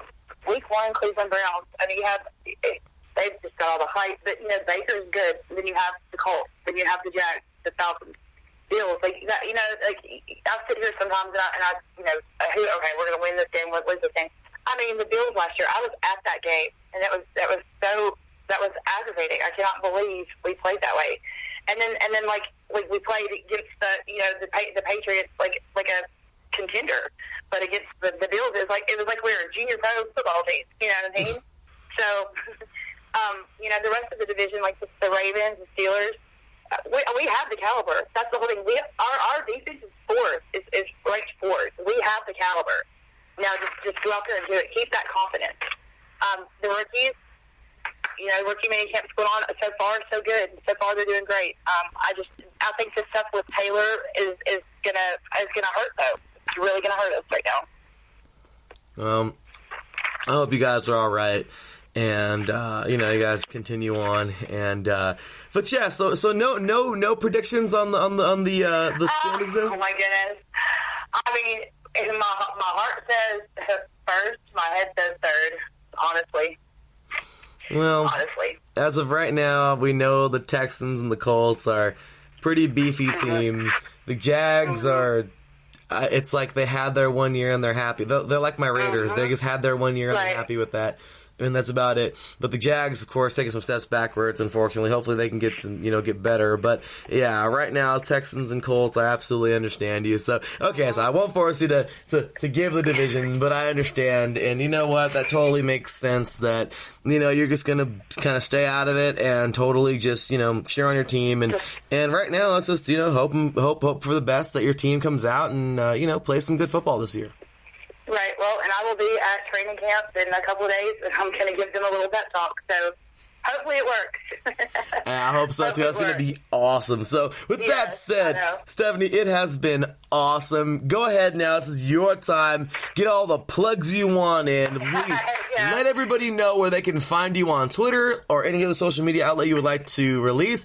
Also, please let everybody know where they can find the 24 Karat Magic Mike's podcast, as well as, like I said, anything else you'd like to say at the end of the show. Well, I just really appreciate you guys having me on.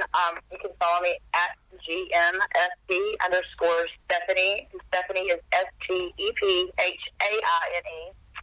Stephanie. That's what everybody turned it into.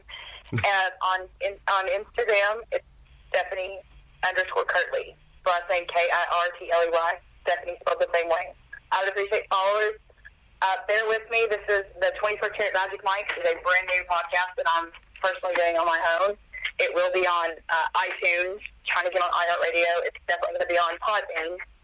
So just stay tuned. Give me a chance. I love football. It's my passion. I play football. Hopefully, one day I'll be coaching football. Who knows? Who knows where this will take me? But I really appreciate you guys. Y'all are doing a great job. Amazing network. Keep it up. And I cannot wait to join you for the college talk. Well, thank you so very much. And hey, now it's awesome because you're a part of the iSports Radio family. So it's going to be super cool to have you a part of this.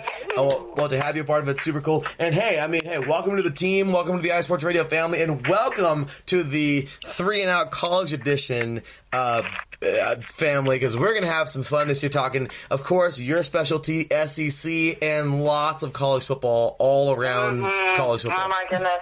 Heck yes. Awesome. It is going to be awesome. I cannot wait. I know. Me neither. It's going to be fun. So I'm glad I got a new co-host, and we're ready to rock and roll. So with that said, y'all, that is it. We are 3 teams down in the AFC South.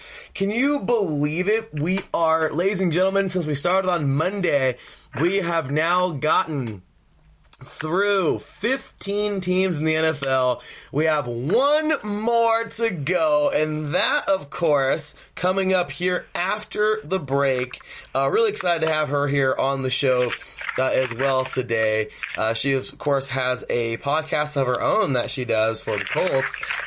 It's going to be pretty cool to have her here, but, of course, that is Miss Julie Voigt, I believe. I don't want to butcher her last name, but we'll get her with the proper pronunciation coming up. But Miss Julie will be joining us here after the break to talk some Colts football. And after that, y'all, this is the conclusion of AFC Week. We will say goodbye and pick it back up next Monday as we start NFC Week and we get things going on with the NFC North. So with that said, y'all, we're taking ourselves a short break, and when we get back, we're going to jump right on in to those Indianapolis Colts. Once again, you're listening to 3 and Out, 8 divisions in 8 days, AFC Week, AFC South edition, right here on IE Sports Radio, your direct feed for all that is sports. We'll be right back after this. Lopan, they didn't even want you.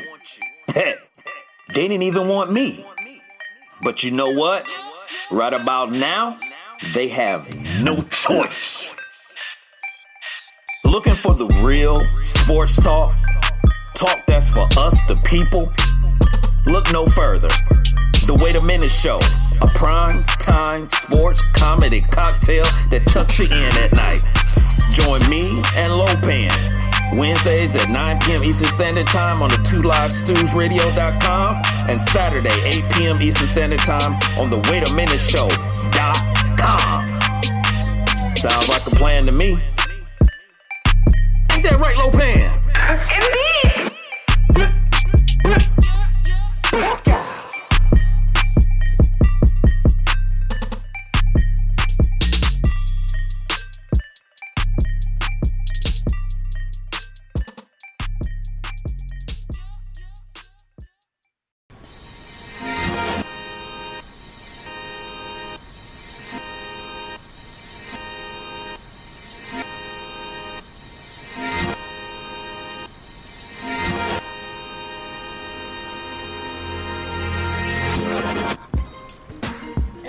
my NBA college basketball fans out there.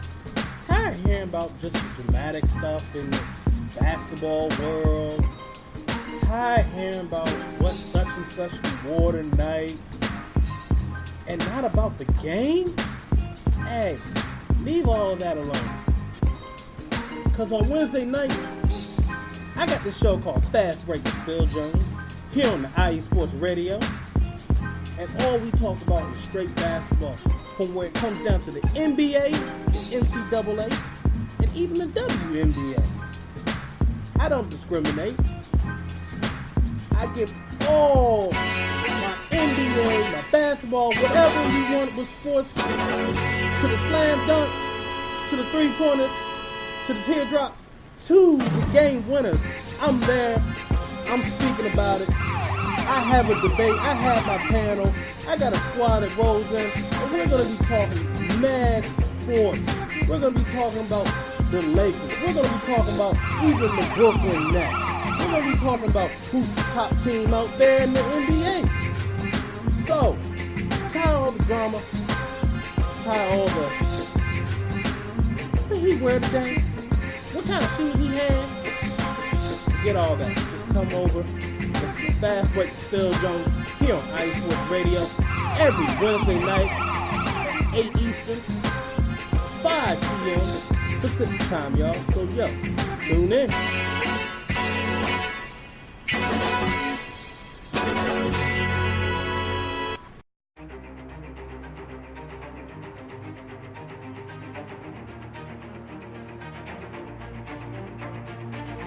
Hey, USRN fans. Do you have a product or company you're trying to promote? Look no further. USRN is teaming up with small local businesses trying to establish themselves via online promotion. Let us know if you're interested. Email us at usrnradio@gmail.com to learn more.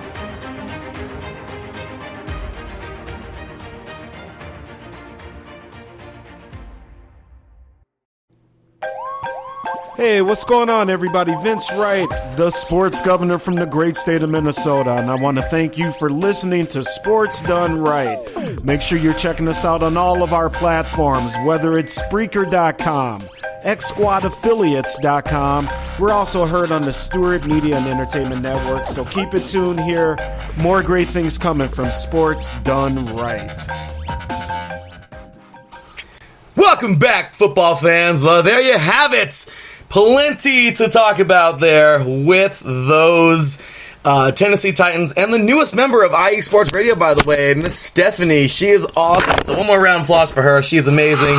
Awesome to talk with her yesterday. And glad to have her now aboard, a part of the IE Sports Radio family. She'll be doing 3 and Out College Edition with me on Sundays. Our Season 2 premiere of 3 and Out College Edition will be coming up on August 18th, Sunday, August 18th. So be ready for that one. We're going to have some fun there, and should be some good stuff. So we'll give you the time when it gets closer.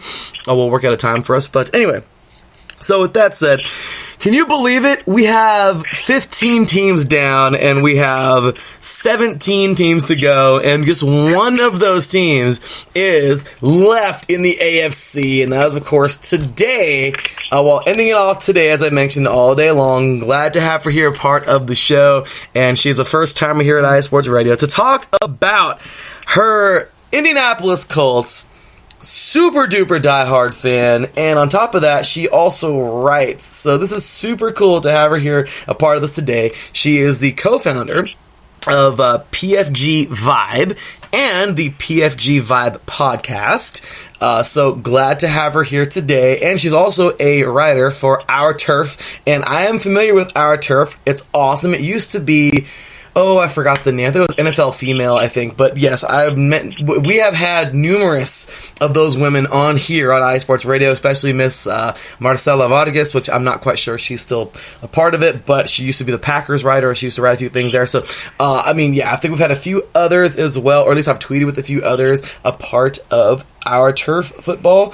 Find them on Twitter at our OURTURF FB, and awesome stuff there. So yeah, this woman right here is absolutely no exception to that. A die-hard female fan of the NFL, and I love it. I've had plenty of those on the show. We're going to have plenty more to come. And here she comes right here, yet another one. Ladies and gentlemen, once again, welcoming the one and only. Okay, I got to put that out there because this right here, she is, she seems as diehard as it gets. And I'm so happy to have her here today. Once again, ladies and gentlemen, welcoming the one, the only, Miss Julie Voigt. What's going on, Julie? How you doing today? Welcome. Wow, I love that. I need that every day in my life. Thank you for having me on. You are very welcome. And I mean, I can record something for you if you want. You can play it. Yeah, that'll work. Well, I'm glad to have you a part today. This has been a awesome day so far, and here we go. And I mean, hey, Julie, you're not only the last one of the week, but you're also the last. Well, you're not only the last one of the AFC South day, but you're also the last one of the week for the AFC. How do you feel about that? Hey, never sleep on them underdogs. That's for sure. Well, it's awesome. I'm so glad to have you here, and we are right now talking, of course, Indianapolis Colts. We finished up. We talked with Johnny Jags earlier today about his Jaguars. We talked to Mr. Steve Sebring about his Texans. We talked to Miss Stephanie, of course, about her Titans, and here we are today. Well, at the end of the show, talking Indianapolis Colts with Miss Julie Voigt. So once again, so glad to have her here, a part of this, and this is going to be a fun segment. So first and foremost, Julie, let's go ahead and start things off with the introduction and how you became such a diehard Colts fan. Oh, it's actually pretty amusing, and I love telling this story because, as I was telling you before the show, I live up in northwest Indiana. So I am closer to the Chicago area, which is known as Bears territory. I was the youngest of 4 kids. My brothers, my dad were all diehard Bears fans. I grew up with the 1985 Chicago Bears team, the first Super Bowl team. I think that's the only team that I will have respect for. I completely love that team. And, it is Walter Payton's birthday today, so, Walter Payton, he's the greatest. I think I am. And if you do not become a Bears fan unless you know the story of Payton, Walter Payton. So, I grew up as a Bears fan, and, we didn't have technology back then. That's all that was on TV was Bears games, and I fell in love. I was fangirling over Jim Harbaugh, of course, one of the Bears quarterbacks, and then they had to release him, and of course he started playing for the Colts. So, as a fangirl, I did follow him to the Colts, and you're still up here in Northwest Indiana. You hardly have any Colts games, just, rarely, but I became a fan, and once Peyton Manning came on with the Colts, I just grew fonder and fonder of this team. And I'm proud to say now, after so many years, I'm also a season ticket member as well. So I travel every home game. I cheer on my Colts. I even write about them, and they were my first, you were saying at the beginning of the show, it was NFL female. I started writing the stem for the Colts, and now I've expanded a little bit more in AFC South, and it is very intriguing division, and that's pretty much how I became a fan. Well, I love it. Once again, y'all, talking live with the lovely Miss Julie Voigt. Awesome to have you. And there it goes, y'all. There's her story, her journey of being such a diehard Colts fan. And that was awesome. And I'm so excited because it's like you came to your own. A lot of people do that. You start off, in one place, and it's like it's either you stick with your kids. I mean, like my father, may rest in everlasting peace. I mean, I became a diehard Raiders fan because my pops was a diehard Raiders fan, and there you go. And some people, it's crazy because some people, will begin as a certain fan, and they'll just kind of branch off into their own, kind of like how you did. And it's really cool. Of course, happy birthday to Sweetness today, by the way. That's right, the greatest of all time, in my opinion, of course. Just one of the greatest players ever in the history of sports, ever, of course, and the greatest running back, I feel, in the history of the NFL, Walter Payton. So round of applause, man. Happy birthday, sweetness. May you rest in everlasting peace, man. So, that's right. That's right. And happy birthday, of course, to the greatest running back of all time. And it's so neat to, to talk about him today on his birthday. It's really neat. And, well, Chicago Bears are coming up on Monday, so we have our Chicago Bears fan all set and ready to go with the NFC North starting off on Monday, starting off NFC week. But here we are to finish off AFC week. And, Julie, let's go ahead and get on to it. So, first and foremost, the AFC South last year was just something else. I brought up numerous times already on the show, but courtesy of Google Magic Go, we have the Texans over here at 11-5. And then the Colts finished up close second place at 10-6. The Titans at 9-7, and the Jaguars at 5-11. Last year, your Colts 10-6 record, so close yet so far from another division title, and well, we know the rest. So with that said, Julie, go right on ahead and kind of deliver your thoughts as a whole throughout the entire season. If you want to go game by game, however you want to do it, I mean, whatever you want to say, let us know your thoughts on last season for these Colts, and kind of segue a little bit on into the offseason or even into this season, since we're going to be talking about free agency next. So, of course, last season was a big season, in my opinion, because not only were we brand new coaching staff with Frank Reich and company, but we also had a lot of injuries coming back, including our quarterback, Andrew Luck. Of course, he was out for quite a while. There's so many different stories and so many different people have an opinion on how long he actually threw football. You know, when was the last time he actually threw a regular-sized football? Nonetheless, we were getting revved up, for the comeback, pretty much. So, of course, going into OTAs, Andrew Luck's not throwing yet. Going through training camp, Andrew Luck's not throwing. Then all of a sudden, he starts throwing. He's throwing high school regulation ball, which is fine. At least he's still throwing back. We're getting this team back. We go into the season, things are a little bit rusty. As you know, and the one game that really sticks to mind was the Eagles game versus the Colts, where, of course, we all know the last play, Andrew Luck topped it out on throwing that Hail Mary pass. He hands it over to his second-string quarterback, Jacoby Brissett. Nonetheless, we still lost the game. We're going into the season going 1-5. People are starting to panic. What is going on? Is Andrew really supposed to be playing? All these injuries started piling up as well. I believe it was for the Patriots matchup. I think Eric Ebron was hurt. He was out of that game. Darius Leonard, I think he would have made a huge impact in that game, but he was out as well.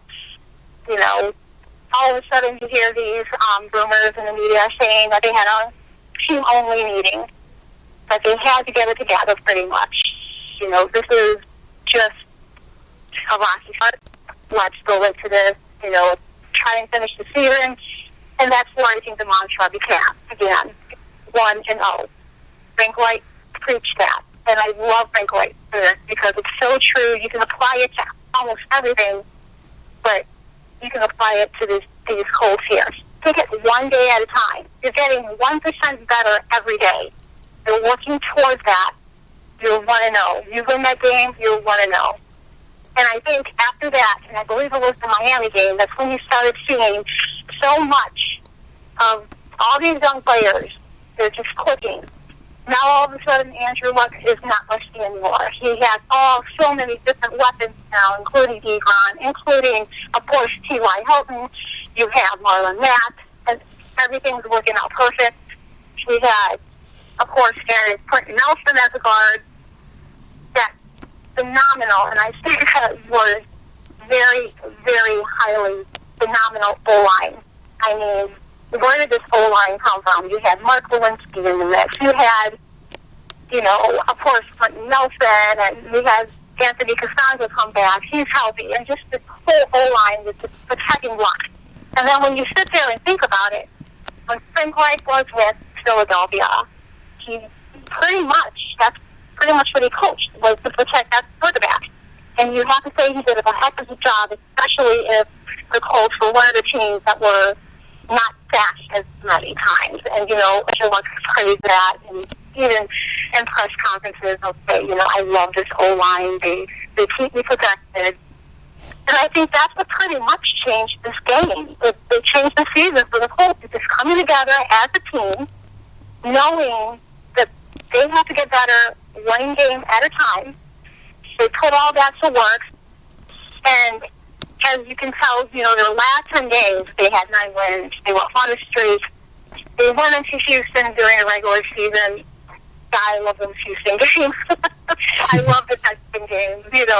PYO just going in and up and everything. But then we get up and up line, and we go ahead and we take over Texas again. Wonderful. But then we face, of course, Patrick Mahomes. We face the Chiefs, not the outcome what we wanted. And as much as we probably wanted it, I don't think this team was ready. Again, this team was very young. Just getting back into the mix of everything, I think it was a lesson. And I know now going into training camp, that's what they want to focus on. This team wants to focus on that particular game, and they want to get better from it. So with this coaching staff, second year, Frank Reich, I did write an article on that about, things can be better the second year around because we got Frank Reich. Now he knows what he's working with. Now he can apply with what he learned from last year. You have Andrew Luck working with Frank Reich again for the second year. All those excellent rookies that we drafted from 2018, which is one of the highest ranked classes, they're in their second year. They know what they need, and now they're introducing that to the newer draft class. I think they're on the right route right now. Absolutely. Right now, this team is very... I see lots of promise with a lot of these young players, and right now, Andrew Luck is rallying the troops. Seriously, this team is something else. I'm very impressed with what they did last year, and honestly, they can definitely go down, but I seriously see them going up because they just look like they're a team on a mission. They're a team who has lots of like I said, young talent, and there's so much to look forward to. So let's go ahead and jump on into the talent they just brought on in from this past year. Free agency wasn't too much of a splash, but you did bring on in, pretty good amount of players, or at least for an off season. So let's take a look here, courtesy of ESPN.com.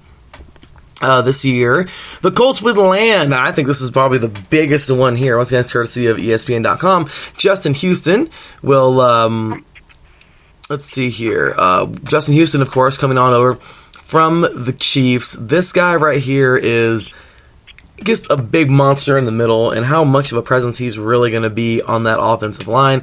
Also, Devin Funchess, who I thought was just a great pickup to add to this receiving core. Absolutely great pickup. Then you guys bring up Pierre Desir, corner. Actually, I think he resigned, didn't he? Yeah, he resigned. Yeah. He was a resign. Yeah, he was a resignee. Also, a couple more. Let's see here. We had Clayton Gaithers, safety, and that was pretty much about it. So, if there's anybody else I missed, go ahead and throw on in there. But, like I said, a couple big pickups right there. And Funchess and Houston, just huge pickups. And so go ahead and talk about them or any other free agents you'd like to bring up, like I said, just in case I missed any. And talk about what you think their roles are going to be this coming year.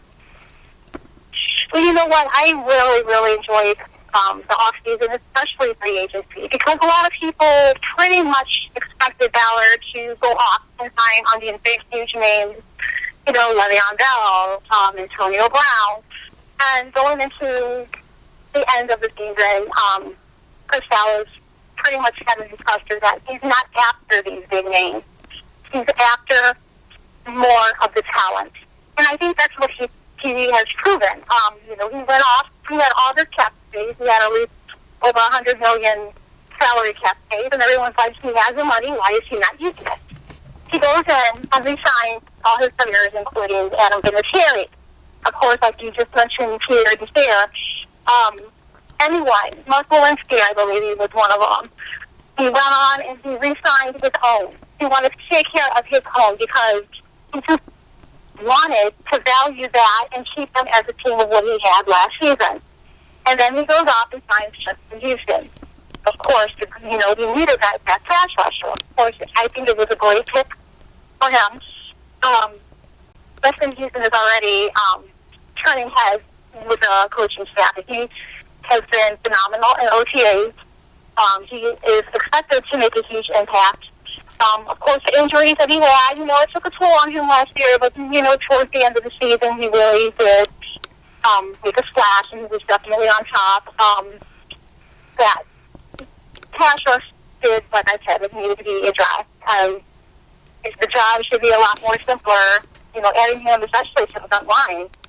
He worked in that 3-4 defense for the Chiefs. It's probably going to, be a little bit different change because Matt Eberflus likes to run the 4-3 defense. But I think adding him on is going to be just a huge impact. And then, of course, we have Devin Funchess. I think we're going to have so much fun.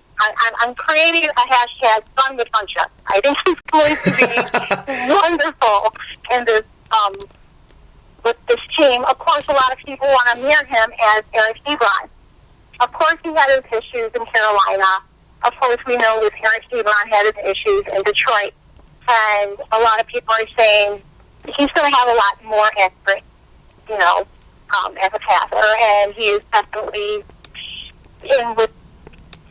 will be a lot more better with his, following creative play calling and all that. And he's going to be second to T.Y. Hilton. Who else would you want, to learn upon than with T.Y.? I can't say enough good things about T.Y. Hilton. He's going to have a lot less pressure. He's going to mature, and he's going to flourish with this whole line team. He's going to be huge for the Colts. And he's going to be one heck of a monster for Andrew Luck. Of course, he's like 6-something, Big boy, yeah, definitely. Yeah, very, very, very easy target possibly for Luck. And, it's not a big name like, Ballard says, but I think he's going for the impact of who can produce, who can fit into the field as well as in the locker room. Of course, they preach the positivity, and you see that in the Colts team. They are all about positivity, especially with Frank Reich and him leading this team. And I think this is going to be an interesting season for these new sign-ons. Absolutely. I love how I'm telling you, once again, ladies and gentlemen, speaking with Miss Julie Voigt, she is, I love this. Like, her enthusiasm in this team and her depth in knowledge of this team is, this is what I'm talking about, y'all. This is what IE Sports Radio is all about. By the fans, for the fans. I mean, that's exactly what this is, and Julie is no exception to that. That is exactly what this is. So, big ups to you. I love it. Great stuff there for free agency. Now, let's go ahead and move on to the draft, because you guys had a pickup that I thought for sure. This pick has Patriots, in my opinion, written all over it. It really did. I just want to put that out there, okay? But that's my personal opinion. In case some of you probably like that doesn't even make any sense. Well, is what it is. But I just felt like this is kind of a Belichickian pick. But regardless, the Colts snatched him up. So in the second, you guys didn't have a first round, but in the second round, this is courtesy of ESPN.com. Also, where I'm getting my sources from. Courtesy of my gosh, I'm just all over the place. So, in the second round, 34th overall pick, you guys will pick up a corner who honestly didn't look too, I don't know. I feel like they built him up a little more than what he played. But once again, that can also be for Gardner Minshew, a guy that went to the Jaguars, who Johnny and I were talking about a couple days ago when we recorded our interview for today's show. So for those of you who have been listening to the whole show, or listening to the beginning of it with Johnny talking about the Jaguars, Johnny Jags, this team, Gardner Minshew was somebody who didn't look so impressive, but at the same time broke lots of records at Wazoo, looked pretty good, played pretty good. Well, the same deal here. Rock Ya-Sin, playing for Temple, they hyped up a lot. In practice, he didn't look he didn't look that great. I mean, he looked good, but, it's just possible to have a bad game. He didn't play, I thought he played pretty okay in the Senior Bowl, but practicing, looked pretty alright. Looked like a pretty solid corner, but nothing like, oh no, he's going to be like a first rounder. I thought the Patriots were probably going to pick him up at the end of the first round, but they didn't. And wouldn't you know it, right around the start of the first round, Well, 2 picks into the first round, we get the Colts taking Rock Ya-Sin from Temple. So, once again, the Colts will draft Rock Ya-Sin, cornerback from Temple. Then, later on, a couple picks later in the second round, you guys pick up Banago, I believe, defensive end out of TCU. I didn't know too much about the Horned Frogs this year, but I do know a defensive end. This is just saying, like, pedigree from a school. Jerry Hughes a couple years back, from TCU, pretty good defensive end. So just saying, they could have something going there with defensive ends. Just saying. But Paris Campbell, wide receiver out of Ohio State, who I thought looked really good in Senior Bowl practice. He looked strong in the Senior Bowl. He played pretty good as well. So good player there. I thought it was pretty good pickup. Bobby Okereke, I believe. Okere, I don't want to butcher his name, but linebacker out of Stanford, a guy that I've seen a little bit of this year. I'm a Pac-12 guy, so pretty good player. And Coach Shaw, of course, you got to trust his judgment on players and picking, and recruiting great talent and just creating good young men. So I know this guy right here is probably most likely a very good quality pick. So good pick up there in the third round. Then looks like Khari Willis, safety out of Michigan State. We know that Michigan State defense was full of boomers. They just had their ups and downs last year, but regardless, he is seems like a pretty solid safety. Then you guys pick up a guy from my school. I mean, not like I'm an alum or anything, but I've been a USC fan for at least over the last decade. So Marvell Tell III, okay, safety out of USC, not a bad safety. He can play. I mean, maybe not the eye-popping talent, that just jumps out at you that's worthy of that first-round pick. But regardless, pretty solid safety. Decent for us this year, the secondary for the Trojans. So, good pickup. At least I'll call it a good pickup. 5th round, 144th overall pick, goes on over to the Colts. Then it's EJ Speed, a guy out of Tarleton State. A linebacker at Tarleton State. Tarleton State, y'all, is a freaking Division II in Texas. Why do I know that? Well, listen to 3 and Out, College Edition, coming up this year with the woman that you just heard in the previous segment, Stephanie, and myself, Christian Espinoza, and H-Town Blake. Yeah. We talk about that, y'all. We talk about the NAIA. We talk about the CCAA California Junior College System. We talk about the NJCAA. Last chance you fans out there. Yeah, we talk about the NJCAA. We talk about Division III in the NCAA. We talk about Division II in the NCAA. We talk about the FCS, of course, the Division I AA, and we talk about the big one, of course, the College Football Playoff, the FBS, College Football, Football Bowl Series. So, with that said, yeah, Tarleton State last year went pretty deep into the Division II playoffs. Didn't get it, but regardless, pretty good team. I think they're the purple not the purple. I forgot what they are. I know they're purple. I forgot their mascot. Sorry, but yeah, this is pretty legit. A Division II guy, man, gets picked up, and goes on over to the Colts. I thought that was super cool. So great player there. I am rooting for this guy just because he's from Tarleton State, from a Division II. I am automatically cheering him on. I am so about the smaller guys, or even, I don't know if he's a smaller guy, but smaller schools getting more picks. Ali Marpet a couple years ago going to the Buccaneers from Hobart. We got Cecil Shorts, who played for the Jaguars, that went to, of course, the monster themselves, the juggernaut of Division III, Mount Union. But anyway, I'm taking all the time up from Julie. I'm sorry, Julie. But anyway, Jerry Green, defensive end out of Mississippi State in the 6th round. Then you guys picked up Jackson Barton, offensive tackle out of Utah. And then Javon Peterson, center out of Ole Miss. So anyway, Julie's probably like, okay, can you shut up already and let me talk? I'm sorry, Julie. So, with that said, I got my little rant there, my little soapbox on lower divisions in college. But anyway, Julie, the floor is yours. Give us a grade if you don't have to, if you don't want to. But let us know what your thoughts were on the draft and what you think these guys right here can contribute in their first year or maybe in the future. Well, I know a lot of people, of course, they're a little bit puzzled with, Chris Ballard going and moving his first round pick to the 2nd round pick. Again, I don't like to question the man only because look at what he did last season. Look at what he did with Quentin Nelson, with Darius Leonard, with Braden Smith. All these are, we had the highest in the draft class, like I said earlier last season. This season, he wanted to go and do it again in 2019. And he went after an athletic class with speed, of course, He definitely went defense heavy on that.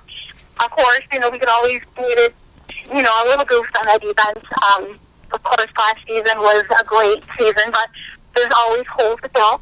So, of course, he went off and he picked the 7 players on defense, 3 for offense. He's getting better as a team. Valor is a horse of a different color, no pun intended with the Colts and the horse, but, he likes to look at players that, that have these things that you wouldn't even think of. Like, he likes to go after team captains, or players that are academic standouts, or the overall leaders, someone that's positive. And he goes after these players, and of course, you can go after and look at these players and be like, I never heard of him. Well, last season, a lot of people did not hear of Darius Leonard. And look at what he did. That defensive rookie of the year, this young kid still wants to go after another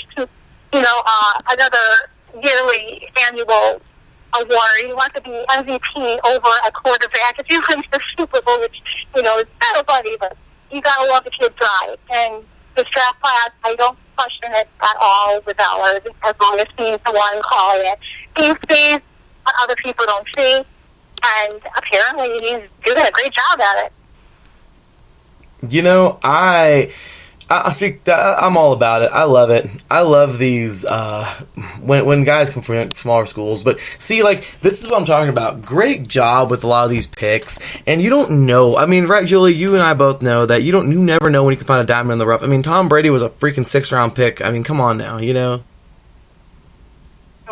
I mean, it's awesome when you can find, these players. But overall, give us a grade, Julie. What do you think? Personally, what do you think? Give us a grade for the Colts this year, for the draft.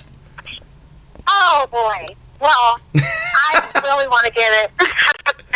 I'm really bad at certain things like this. But, I really want to give him an 8.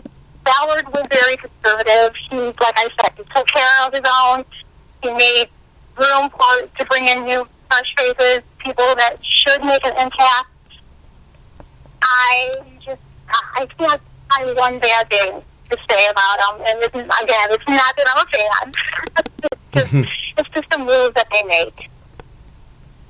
Well, I feel like right now this team is pretty good. I think I gave them an A as well this year, and they're one tough team. I think there's lots to build off of, and this Colts team is definitely, in my opinion, if they're not a favorite by some people, they're a favorite by others. This team is a good, tough, hard-nosed, strong team who I think can really, continue to, as you said earlier about Houston with the coaches, turn heads. So, with that said, Julie, here we go. Let's have some fun. This is, of course, the ending of the segment here, but this is always some fun stuff. We've been doing it all 8 divisions in 8 days long for this last week, and it's just going to get funner, and I'm glad that you're here today for it.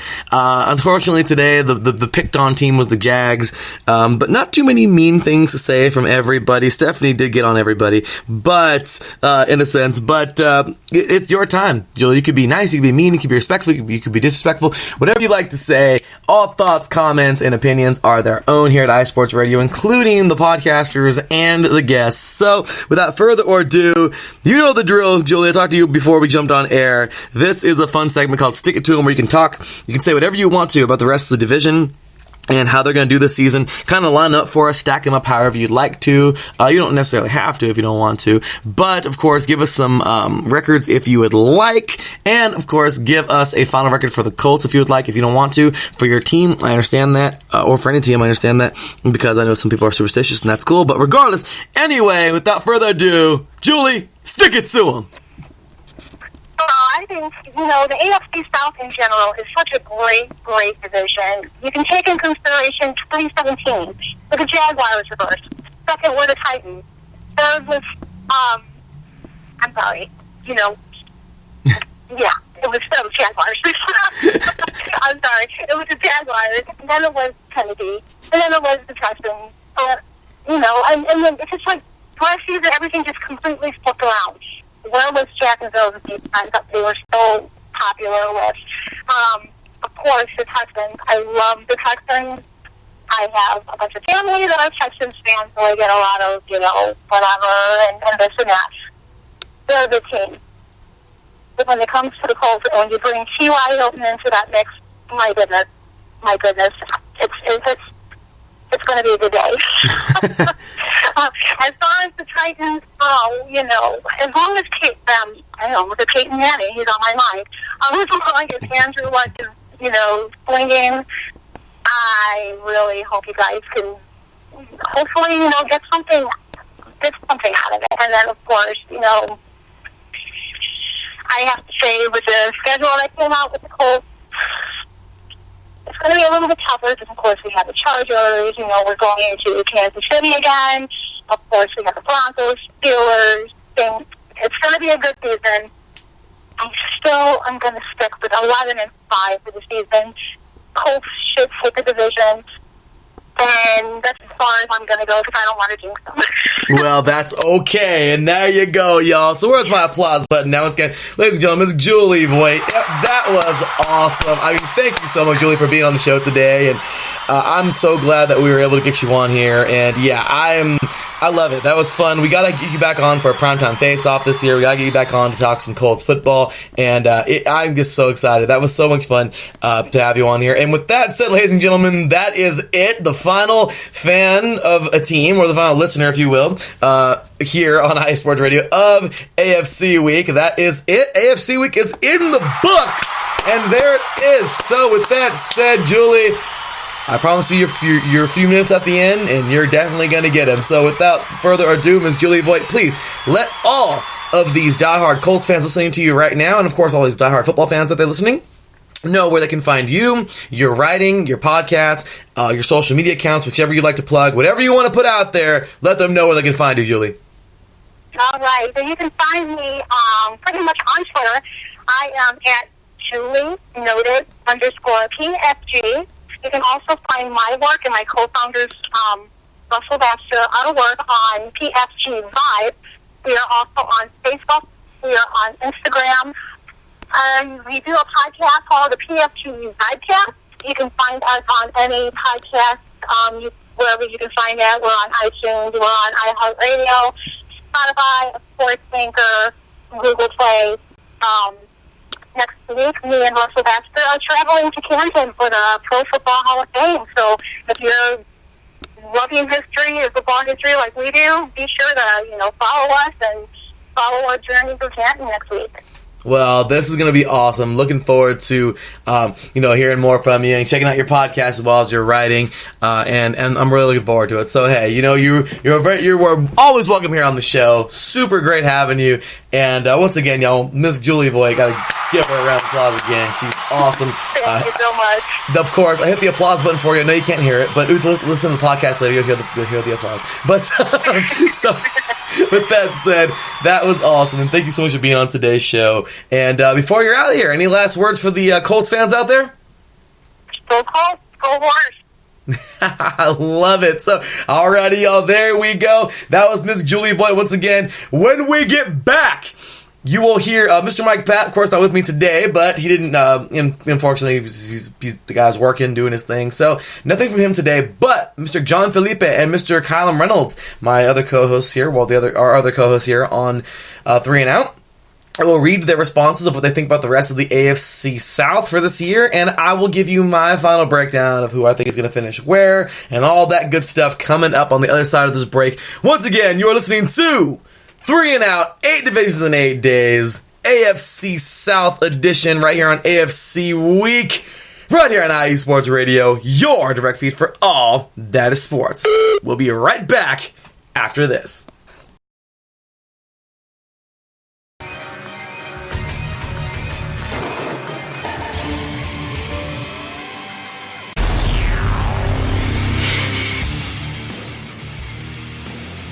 Wrestling fans in the podcast world, you are in the right place to listen to the right show, the premier show in the professional wrestling podcasting world.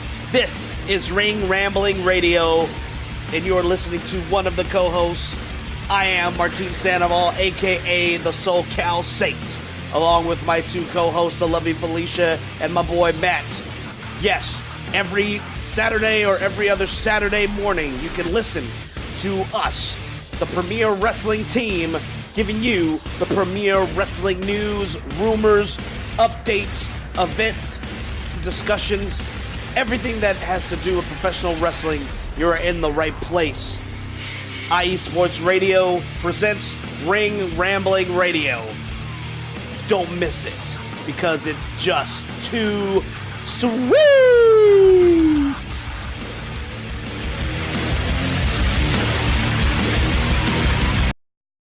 Want to follow the show and the Guys Outsider broadcast? Follow us on Twitter using the following handles. For Matthew Owens and for updates on our schedule, follow at 24MOwens. For Seth Eves, follow at SportsJunkie94. For Pierre Moss from the Wellington Sports Network, follow at Skywalker42811. And for myself, Calvin Vandergrift, follow at Cal Mr. MISTER 2000.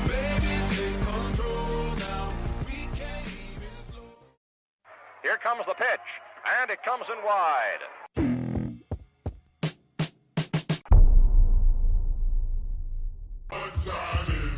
On the BS3 Sports Show. Welcome to the BS3 Sports Podcast. We hope your experience with us is amazing. Sports talk, comedy, social issues, and more. BS3 is the best source. Can you dig it, son? Attention, all sports fans! If you're someone who wakes up each morning with lists of sporting events to go along with your to-do list for the day, then you just might be a diehard. The world of sports is as vast as the ocean is deep, including the major leagues, the minor leagues, the college, and everything in between. This is me, your boy Larry B of IE Sports Radio, welcoming you to join me every Monday evening at 4 p.m. Pacific, 7 p.m. Eastern on The Defining Moment, a show that focuses on what really matters in the sports world, sports themselves, and nothing outside of them. Once again, tune in for The Defining Moment with me, your boy Larry B, every Monday evening at 4 p.m. Pacific, 7 p.m. Eastern on IE Sports Radio, right here on Spreaker.com. We'll see you there. That's right, ladies and gentlemen. Right here on Spreaker.com. Also catch us on IESportsRadio.com. All of our podcasts go there, as well as iTunes, Stitcher, iTunes, Stitcher, Spotify, Google Play, now officially on TuneIn, and hopefully, if everything goes well, soon to be on Pandora Podcasts. So, Apple Podcasts, everywhere. I mean, well, I guess that was formerly known as iTunes, but anyway, so, there we go. Big shout out. How about we get an applause for everybody, y'all? Great job. How about that?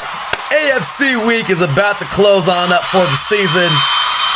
Big ups to everybody that was on today's show. Super cool stuff right there. And everybody else on the week. One more time, y'all, for the entire week, for AFC week, all 16. We got all 16 teams, 16 fans on here. So big shout out and thank you to all 16 of those people who were on the show this week.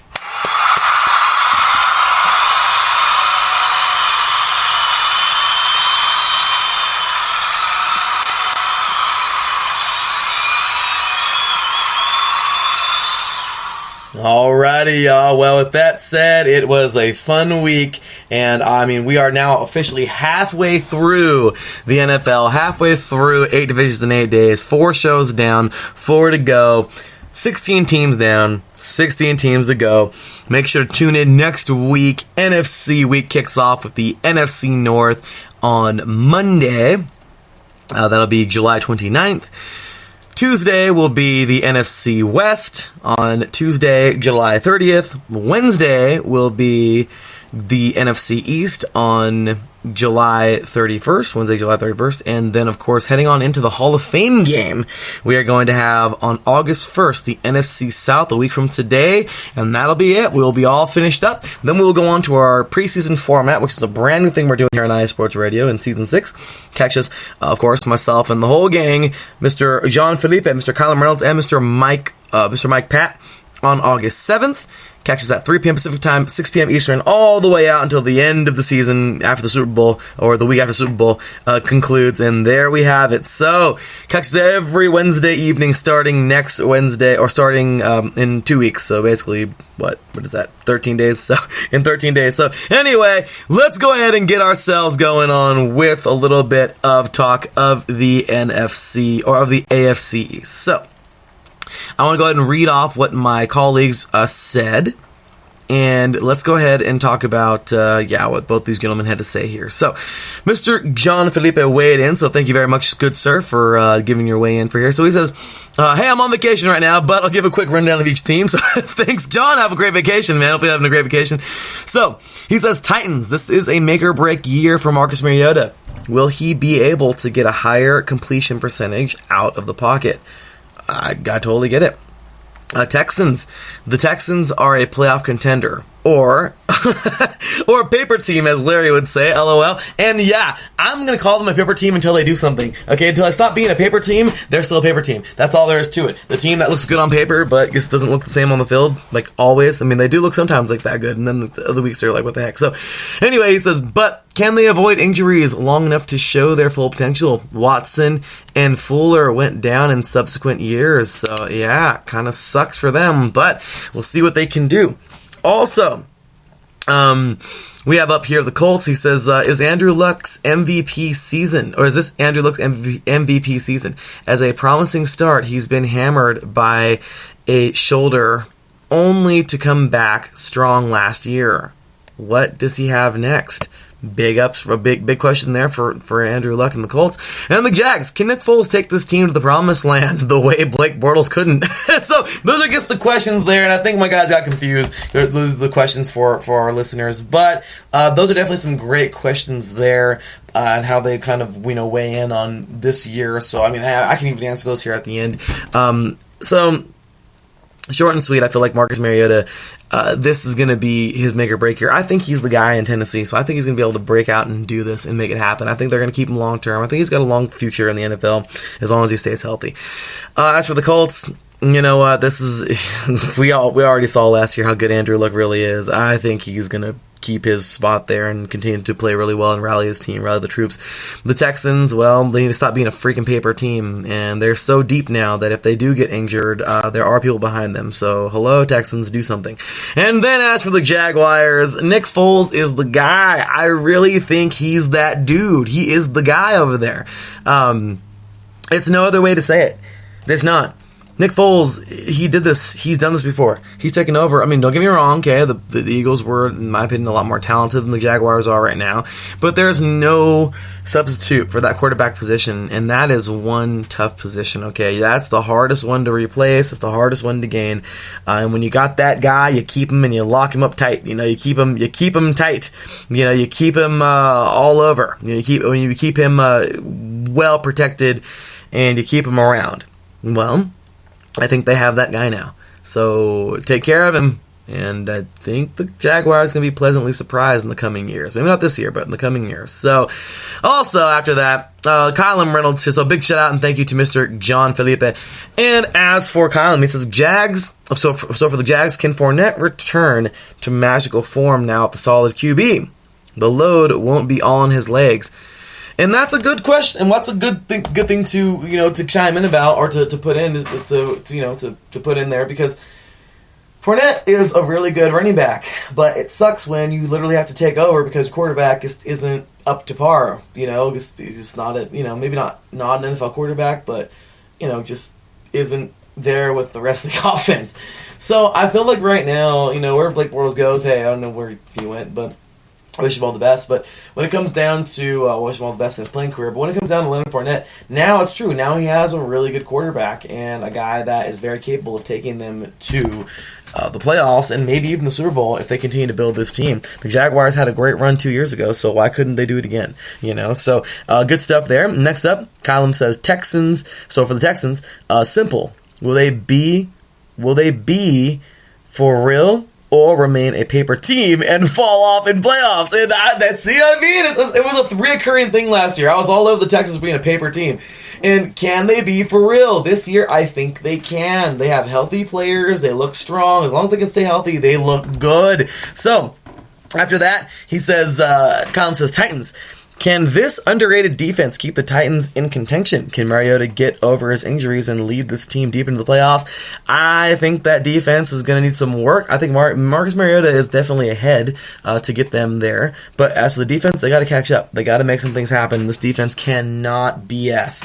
Vrabel is that guy, all right? Vrabel is, we saw him play for the Patriots, a great linebacker, future Hall of Famer in my opinion. This guy is a freaking freak of nature. He needs to rub some of that off on his defense because, and I know he is, because they showed up last year a lot of times, and sometimes they didn't.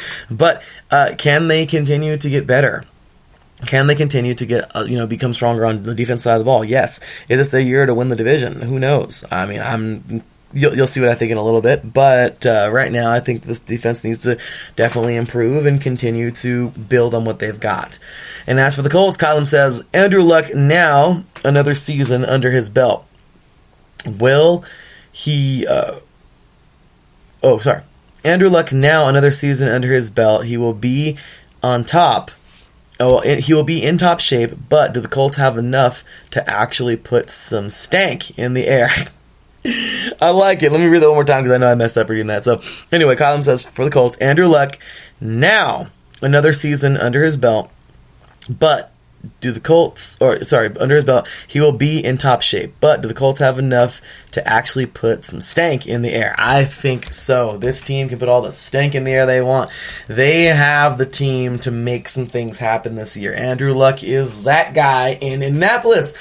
And guess what? If he continues to play at the level he's playing at, this team can do whatever in the heck they want. So that defense has got to get better. I think Houston is a great addition there on the defensive line, but great stuff. So anyway, big shout out and thank you to Mr. John Felipe and Mr. Colin Reynolds, two of my co-hosts here on 3 and Out.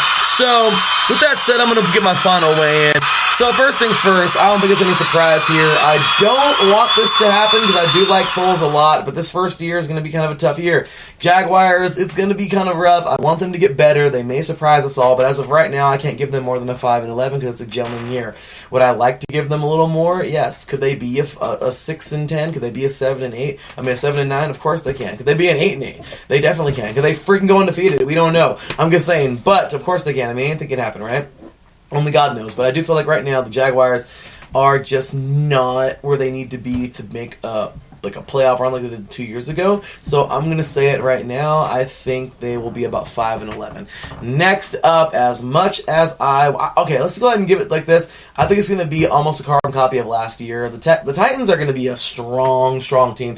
There's going to be, I think 3 of these teams may get into the playoffs. The Titans could very well get there. Okay, the Titans can very well get there. We've seen last year, Derrick Henry running all over everybody. Last year had a pretty good season. But right now, why in the world would you want to bet against this team to not make the playoffs? I don't know. So 3 teams might make it from this division, and the Titans would be the number 3 team to get in from this division, but I think they can do it regardless. Could they win it? Could they be second? Of course they can. Once again, only God knows. But I do feel like right now, I'm going to give them enough, like maybe just another 9-7, maybe a 10-6.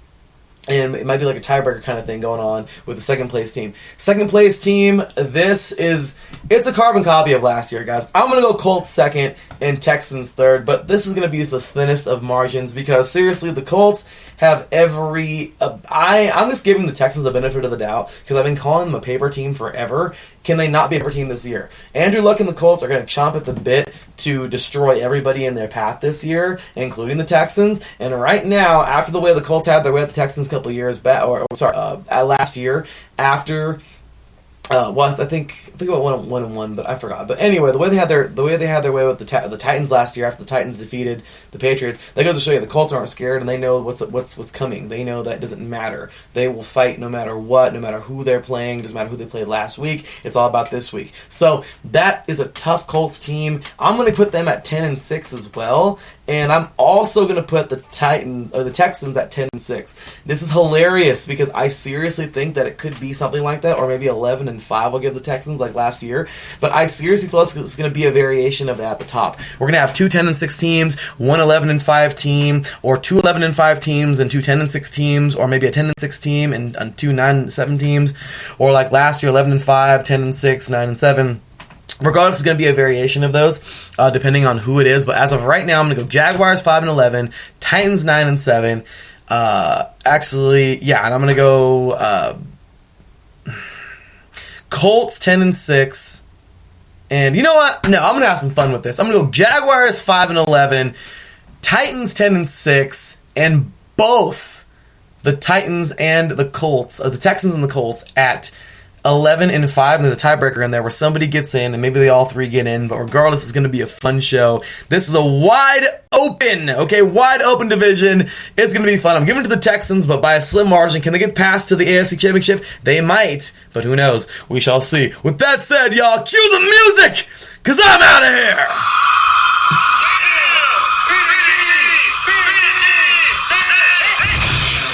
Alright, y'all, that is gonna do it for me and for AFC Week. This is me, your boy Larry, bringing it to you here once again. Follow me on Twitter at THEE_LB53 here. On Twitter, give us a follow on Instagram and on Twitter at IE Sports Radio. Also, give us a like on our Facebook page. We're starting to like that.